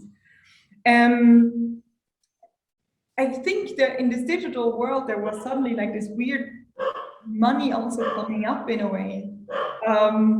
I think we can hear your dog. Is that my dog? Yeah, no problem. There was like different people were open for this, for supporting this research and exploration, and also had different fundings for this. This is now definitely different because the digital is not this open source thing anymore. It's completely open and crazy. It's capitalized, right? Different story now. We need to have a product in the end. And that's also the tricky part when thinking about business collaborations, because they have their own interests and they have their side of the story that they want to tell. So how do we get on the same, how can we still be critical and have these collaborations happening? That's the tricky part when it comes to these kinds of collaborations. I really think as it was so new and so especially access to these resources in the 70s and 90s, yeah, a lot of energy could just be gained around this momentum back then. Yes, this is the hard part. This is the hard part. To businesses in particular, it's beautiful to see when people come to the festival, for example. The festival just works as a beautiful amplifier for that, because there you can show the wide range of variety, what it can impact. There you can share this example, Lucas, that you also shared about Google Maps. Think about it, where this vision comes from, or actually also part of the technology. And now there's a Netflix series about it. Incredible. Who would have thought that like 3 years ago? No one, right? Like this story would just not have been heard. And I think this is the tricky part, to convince people or to show them these potentials. And the festival is just a beautiful stage to do so. And it also allows them to then share how they are part of this process. Ars Electronica is a super strong brand because it built this narrative for so long. And that's why companies can see themselves being part of this story. Sometimes. Speaking of this, so so speaking of this, this is a great place to jump in, because we have a question in the chat from Adrian Molavin. So he asks, in science communication, how do you think we can close the gap between like the general people and the upper front of art and science? And I was just thinking about what you were saying, and like the festival could be, you know, via art, you could have like this bridge between, you know, people and science. I mean, just for a tad, just use like art as a kind of means to educate people on science. Why not? Maybe also Aurelia, Aurelie, you would like to say something about that part? Not take over so much. Okay, so I don't think I can answer this. I'm not an expert in this. I'm sorry. I think just like start is also a beautiful way to build to bridge this, because it is applied. It's not like the art, how should I say? It is applications for everyday life that also get their space there, and that is the potential that has that START has as an initiative, who does many events in this direction, to make events for the general public. That's what I wanted to say, right? This is kind of connected to a question I had in my head for all of you, to maybe bring in front an experience that I don't know, made you felt something when talking about ways of curating arts and science? Because yeah, curating arts and science can take different methods. And for example, maybe this answers the question of our guest as well. I remember, so I studied at Cosmo Caixa with Jorge Wagensberg, and he did, this was a part of it was a natural history museum. So he used comics, like drawings, art comics. He invited artists and they did this type of very nice historical comics instead of the texts of the scientific objects in the museum. So this is a type of engaging the public without actually engaging it, you know, like, oh, come here and we're gonna do this. And it's a form of a subtle form that actually reached a lot to my heart, because it was like looking at an animation, like a drawing animation explaining a fossil. So if I was curious if any of you have something at heart that made you love arts and science, or take something from that experience.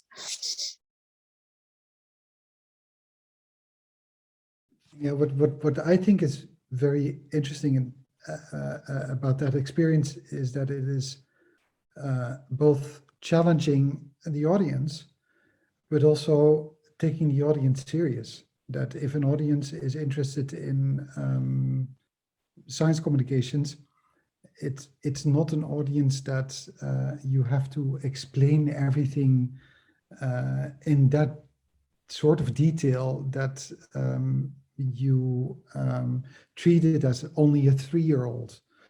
I think if you talk about both arts, but also about science communications, there is this double thing of at the same time underestimating and overestimating your audience, because sometimes you come into an art context where you have to do a lot of reading and a lot of it belongs sometimes to the way it is presented consciously, but sometimes it is not, and there is not such a conscious concept of how to make it public. And I think if you do that as conscious as possible, that is good. And then I don't see any problem of bringing the art science to a broader audience. And I think in a way, a level of not explaining is important, because it leads your audience into forming its own ideas and aesthetic understanding of an object. Being an object maybe in a natural sciences museum, or an anthropology museum, or a history museum, or an arts place. So yeah, I think it's fantastic to do that in such a way. And if you think about how that is often done in always the same way, then I think we can learn a lot from that. And it's fantastic that you share that with us as something that is precious, so precious to you. It is. It's a surprising, a very authentic way of introducing a concept that you said. Yeah. Cool. So thank you, Clive. Please. Sorry, I wasn't earlier. We also had your hand up. So.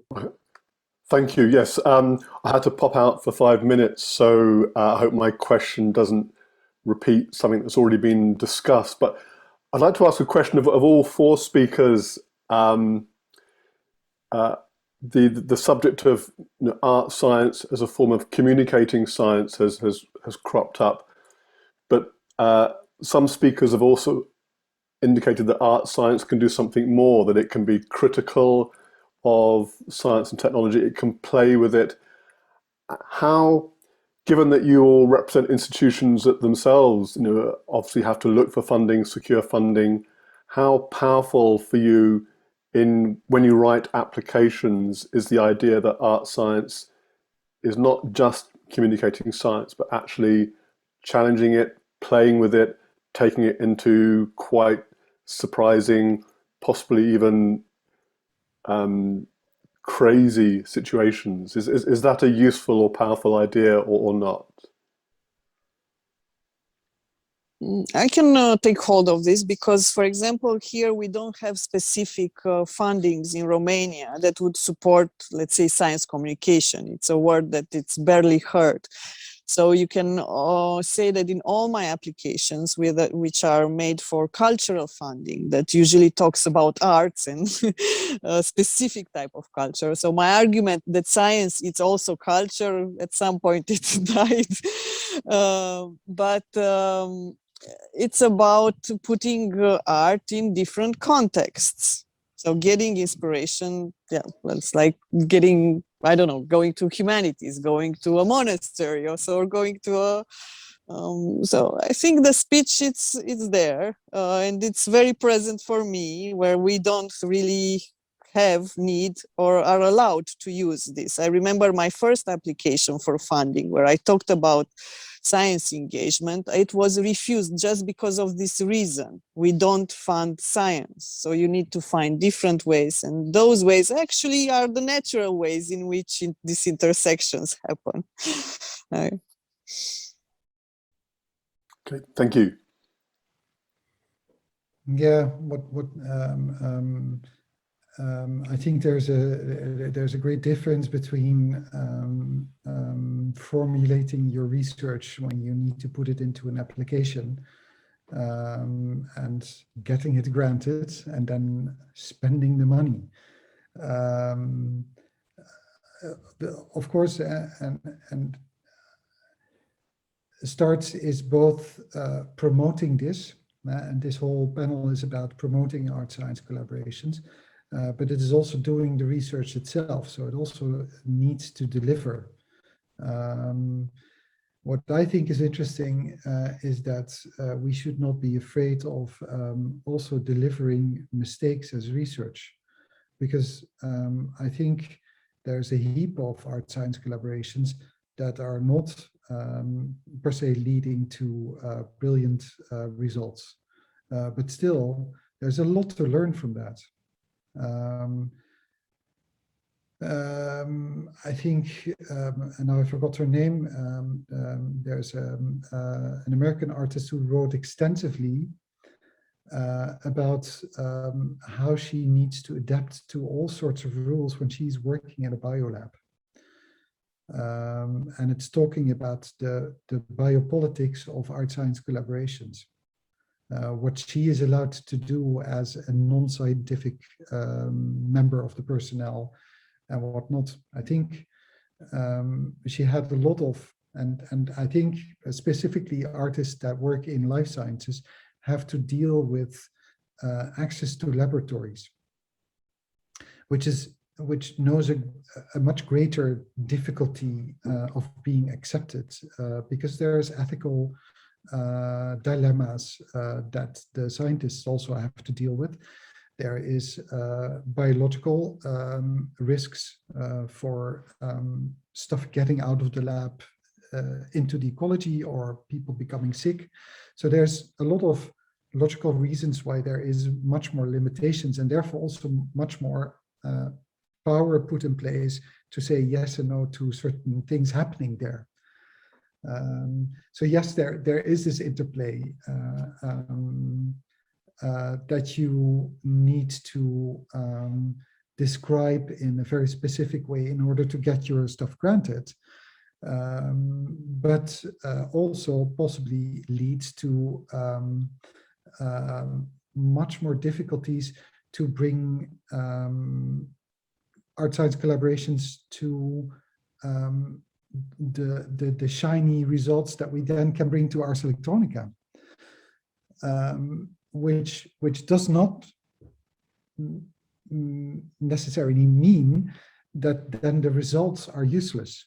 And I think we should use these type of results much more as very fruitful results of mistakes in art science collaborations. And like in science, the only thing you can learn from is being wrong. Being right doesn't make you learn that quick. And I think there's a lot of those types of results that we tend to neglect a little bit, whereas we can use them much more, I would say, because that's part of the experiment. I just one thing to add, like art never only translates, it also transforms the people who are involved with it and everything. Like there's just potential there. To see it only as a tool for translation would maybe not do, how do you say, give the right credits there, because it does much more than that. And I also agree with Lucas, there needs to be like some sort of openness for mistakes and things not working out and still being okay and still getting on it and appreciate it as work that's been done. It's a experiment that didn't work out. It's a result also if it doesn't work out. But to, call it then, not like call it then it didn't work out, art science, that's just lazy. So. Yeah, I totally agree with you, and I would just add, in the sense, Laura, that you just said that for me, at least in STARS, there is a very clear difference, and this is what also something that I like about this program is that it's really to co-create projects between scientists and academia and tech and artists. So they create together and they are a team when they collaborate. It's not like we have a technology and then we call an artist to, I don't know, to translate or to explain in a beautiful way what is the technology. It's not the spirit of STARS. And it goes way beyond this. So when we write applications, we make sure that we translate this very clearly, that it will be co-creation. And I think also we are encouraged by the Commission to explore new things, new business models, for example, new materials. So there is this will also to provoke somehow and to find new things and new paths. So for me, it's very clear that we are dealing with two different things. Thank you for your answers. I think my question was motivated by the fact that, certainly coming from a UK perspective, so many research councils want outcomes or deliverables or impact, but I'm fully supportive of the idea that art transforms and that collaboration can also be messy and things can go wrong, but that in itself is valuable. And it's being able to put those outcomes in words that will, I suppose, be successful in getting funding. But thank you for your answers. This is the trickiness about research in general, right? Experiments can fail, and then there is a report in the end why it failed. And it's okay to fail. And that's the thing we need to be confident enough to show that. That's also why it's important to show work in progress. It doesn't always need to be done, and finding ways to communicate about this. That's really tricky to convey to the fundings, of course, but also other research can fail in various science. So we can just, in theory, use the same methodology there. But in practice, I totally understand it's not that easy.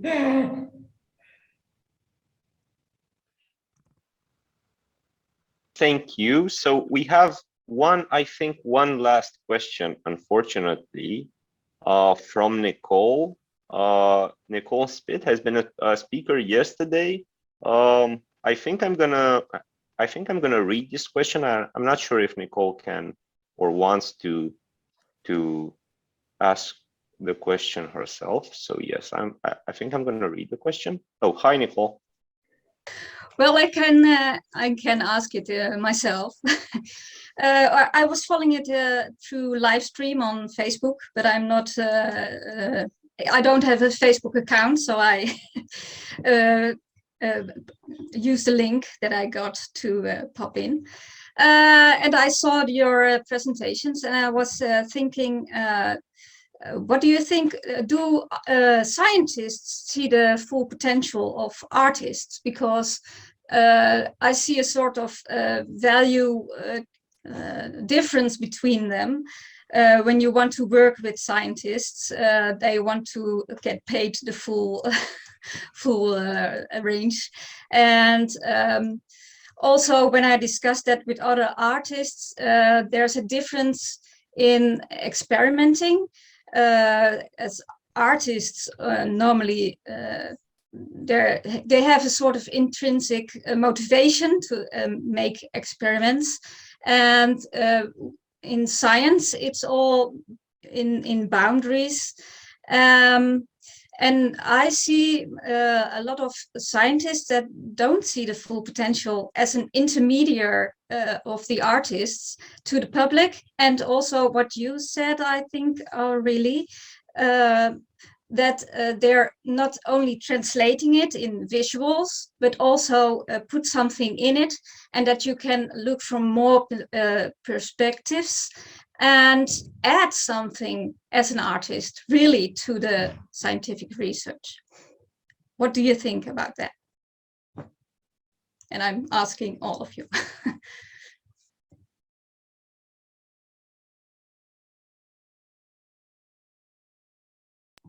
Okay, so maybe I start this time. So I don't know. I mean, I can't measure how many scientists are against or don't see the potential, because we collaborate with scientists who see this potential and want to explore it.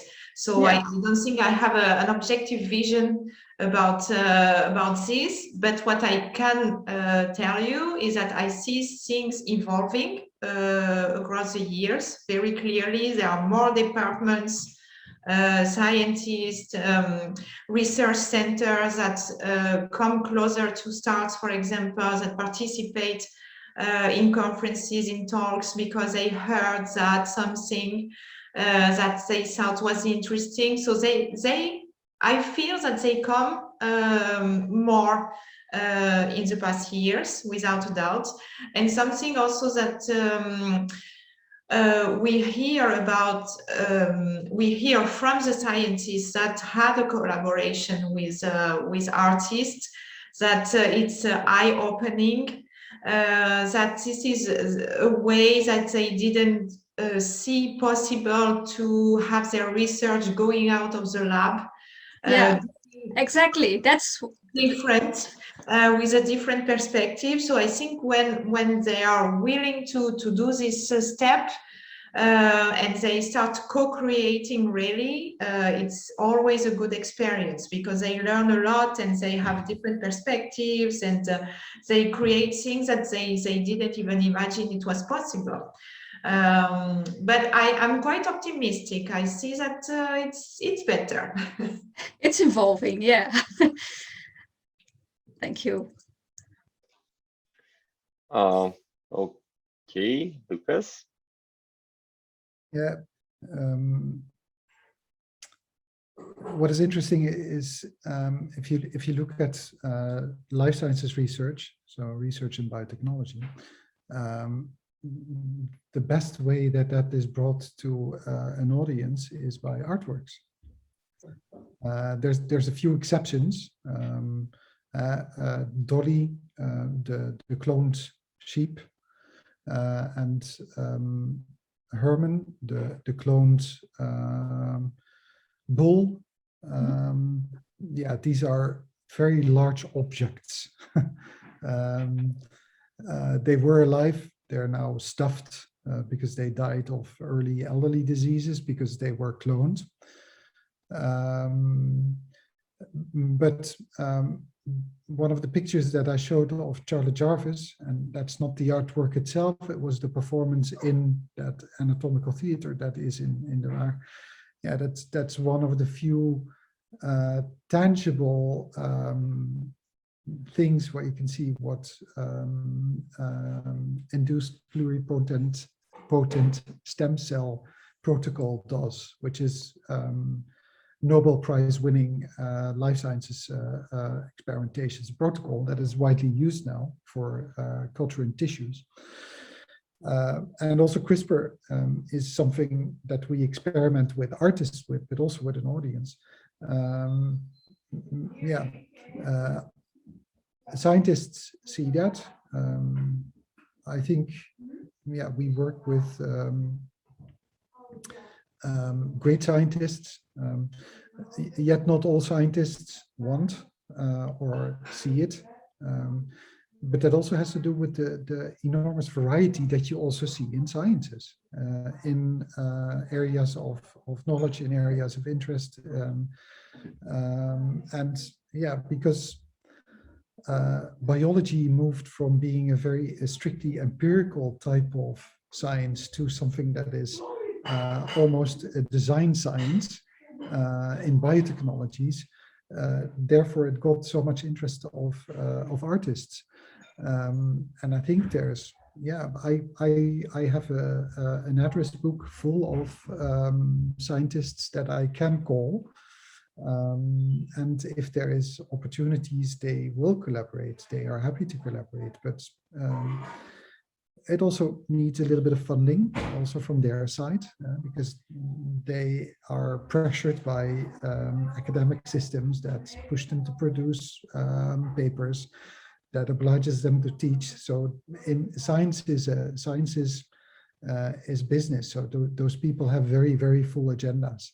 It's not this scientists that are discussing, debating all day and have empty agendas to work with artists. So there is also the practical side of it. I think it is growing, and I think there is more and more momentum, and there's also more and more enthusiasm.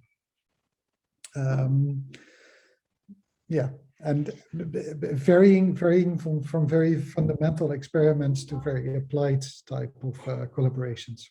Yes. But what you're saying right now is also they are very full agendas, and they don't want to engage with all the artists because that takes time a little bit, over-exaggerated. I find that very strange, because when they have a research process, it could help a lot with to have other perspectives, or to think about the ethical questions, what they are doing, especially in life sciences. So I think we should not underestimate, not myself only, but underestimate the science of the artist's values, because that's very important as a sort of intermediary between them and the rest of the world, where we all are working in, and to point it to the social questions or the ethical questions. And I think those are very important in scientific research. Yeah, I agree. Yeah. Yeah, I think it's about, matching, a good match between artists and scientists at some point, just to co-create or collaborate in a project. I mean, we don't have so many scientists involving in working with artists right now in Romania, but the ones that they did, they are actually super excited, and I'm sure there was beneficial for both sides.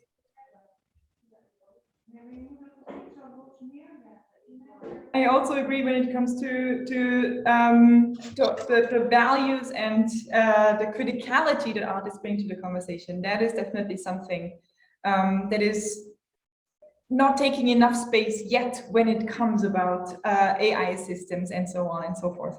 So I think that's one perspective that they can bring in, because what I've been told without having the experience myself is that solutions in this field then are very fascinating because they are fascinating on a technological level, on a digital code level, but they are not fair and not transparent and not including yet. So this is one role artists can take on in a conversation like this, to widen the range of perspectives that are on the table, besides that the table should be already occupied by different perspectives. That's also super important. For example, also the art science residency that I had the great pleasure to present you is with Kyriaki Goni as the artist and Martina Mara as the scientist. The great thing with Martina is she is already excited about working with artists. She exactly sees this potential, what critical questions they can bring up. They were in conversation, and the research from Martina towards biased AI systems and biased, particularly home assistants, inspired then the fictional work for Kyriaki, or the speculative work for Kyriaki, and then the speculative work became a playground for research for the scientists. Because she is also working on, like, how does these stereotypes that we have in our mind actually create also a weird image of AI systems. And then there is Kyriaki coming and giving a new face, an actual face to an AI system. And the scientists then use this as a playground to reflect on their own research. So that is also a nice way how it can be a give and take. And I don't know why I had to think of this, but fun story. Sarah Petkus made a four-legged robot and was at ESA with this four-legged robot. And in her vision, it came out of a comic that she made. She built a real body that has a four-legged robot, and it travels to Mars. And she got there, and the scientist there told her, you know, Sarah, there is a reason why robots have wheels on Mars. You know, it's like they can't really walk. Making a robot walk is just super hard. Wheels are easier. And now you can see the Boston Dynamics robot everywhere. I'm not saying that Sarah made this possible, but in my little world, she triggered this imagination. Of course, robots and movements of robots and walking is like explored much longer, right? But to bring this in a conversation is just beautiful. I had to think of this because she really got said, like, robots should have wheels and not legs. And now you can see dancing robots all over the internet. I had to think of this in a way. This is definitely not true that she triggered that, but the other two examples I had before, they're definitely true. Sometimes it can help to I don't know what the name is, the head cuffs get off. So widen the perspective. That's exactly what's very important. And I think also with speculative design, you can, it's sort of a lab where you put it into the real world and people can react on it. And then you can go back to the lab, the real lab, or to the scientist or the artist, and then take that into account and make another prototype or something. So it could help a lot. Like creating a need, and then the science will happen. Yeah. Okay.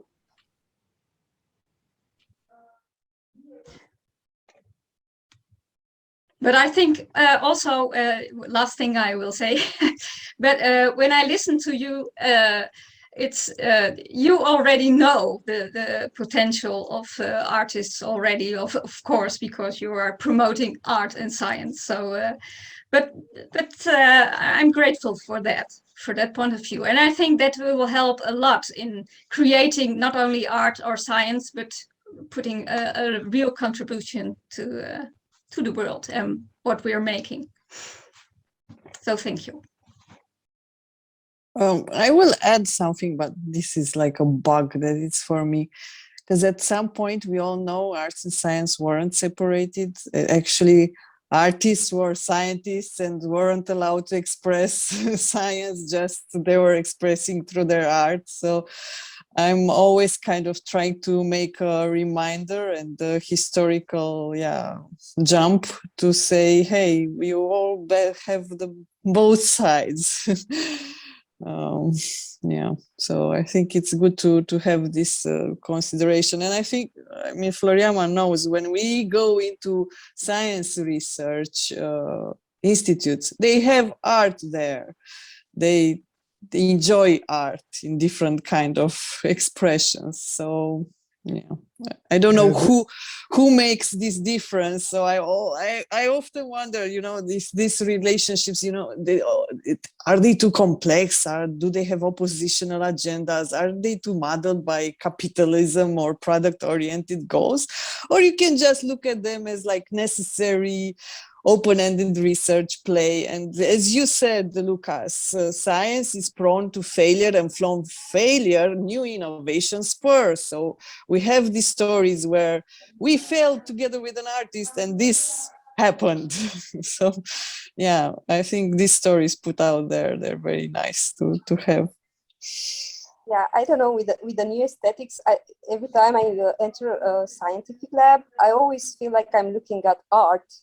I mean, it's there, and most of the objects and I don't know, from the furniture to some experiments, they look like art. That's why we were thinking, me and my colleague Andrei, who are gonna curate the next art residency Fusion Air, to use the idea of art as a process, because anyway, the residency, I think it's more oriented in general to the process, not to the results.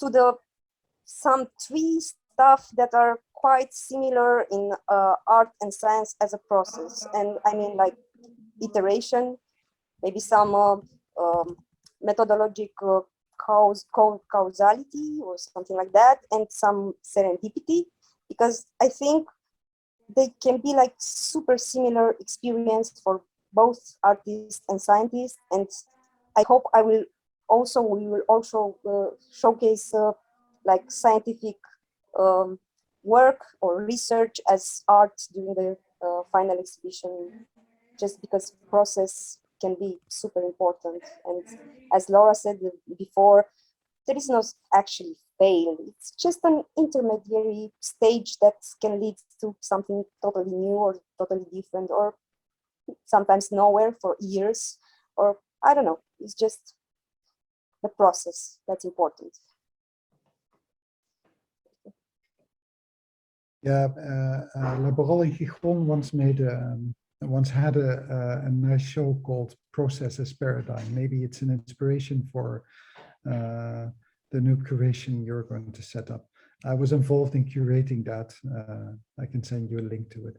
I think processes are interested, and I would be very interested to make a kind of a glossary of double talents, people that do something that is meaningful in science, do scientific research. It's interesting to see these double talents and what it takes. Yeah. Anyway, these were some loose last thoughts.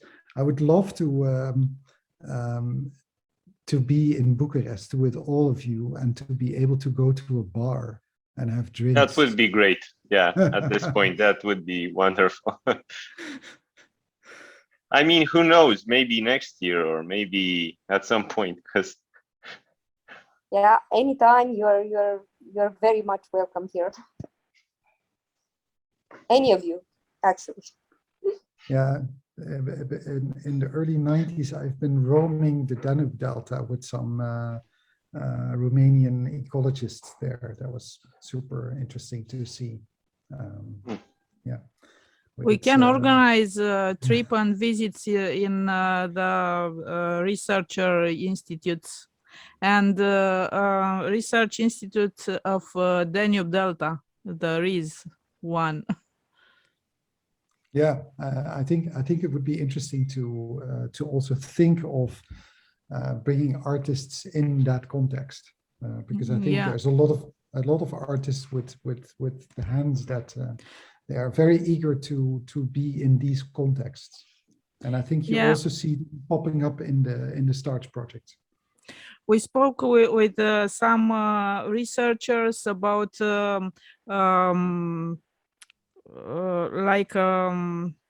like a team building in a chalet in mountains to stay artists and scientists for a week and speak about life and science and arts and so on. Maybe we organize something like this in the future. Yeah, so it's nice that you know, we got to the point where we're thinking about having a beer and, you know, making some sort of trip someplace. So that's an indication that this all was like super interesting. So I think we should end it here. Not before thanking every one of the speakers, the organizers, and not before introducing Alina Tofan, whose performances we're going to watch at the end of the streaming, and not before saying that we are looking forward to having you with us tomorrow for the last session of Fusion Talks, which is entitled Why Art and Science. It's going to have Clive, who's here with us now, and several other people. And oh yeah, I should mention that tomorrow we're going to start 1 hour later, so that would be 7 Romanian time. And yeah, that's it. Looking forward to seeing all of you tomorrow. And Alina, would you like to add anything about your performances we're going to watch? Yes, first of all, I want to say a little bit of eco-performances. They are also called green theater. I don't know if you know this concept. The concept appeared in Brazil in the middle of Teatro company at the end of the 90s. This year, my video performance called Asphyxia, you will see it, was part of the first edition of this International Eco-Performance Festival they organized there.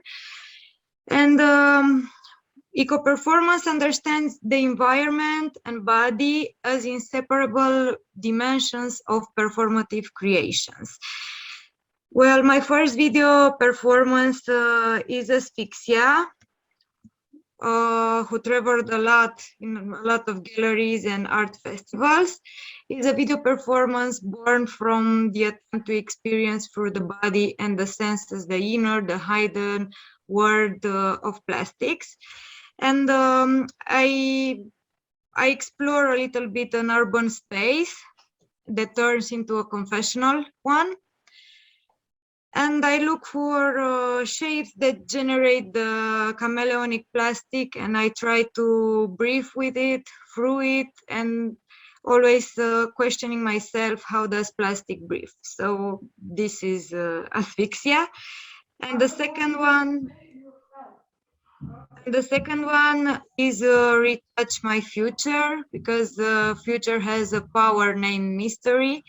And we will never know for sure what we are going to live, but what we do now are the actions we take in our present that act like fuel. So this is the last video. Both of them are on eco thematics, and hope that you will enjoy them. And for, I don't know, more questions or to see more of my work, please join Plastic Art Performance Collective. This is my crew, and next year we will organize a festival called Eco Future Performance Festival here in Romania, which is related a lot with technology and art performance. Thank you very much, Alina. So thanks everyone again, and I think the host is going to now stream Alina's performances. So thanks again. Have a great night and see you tomorrow.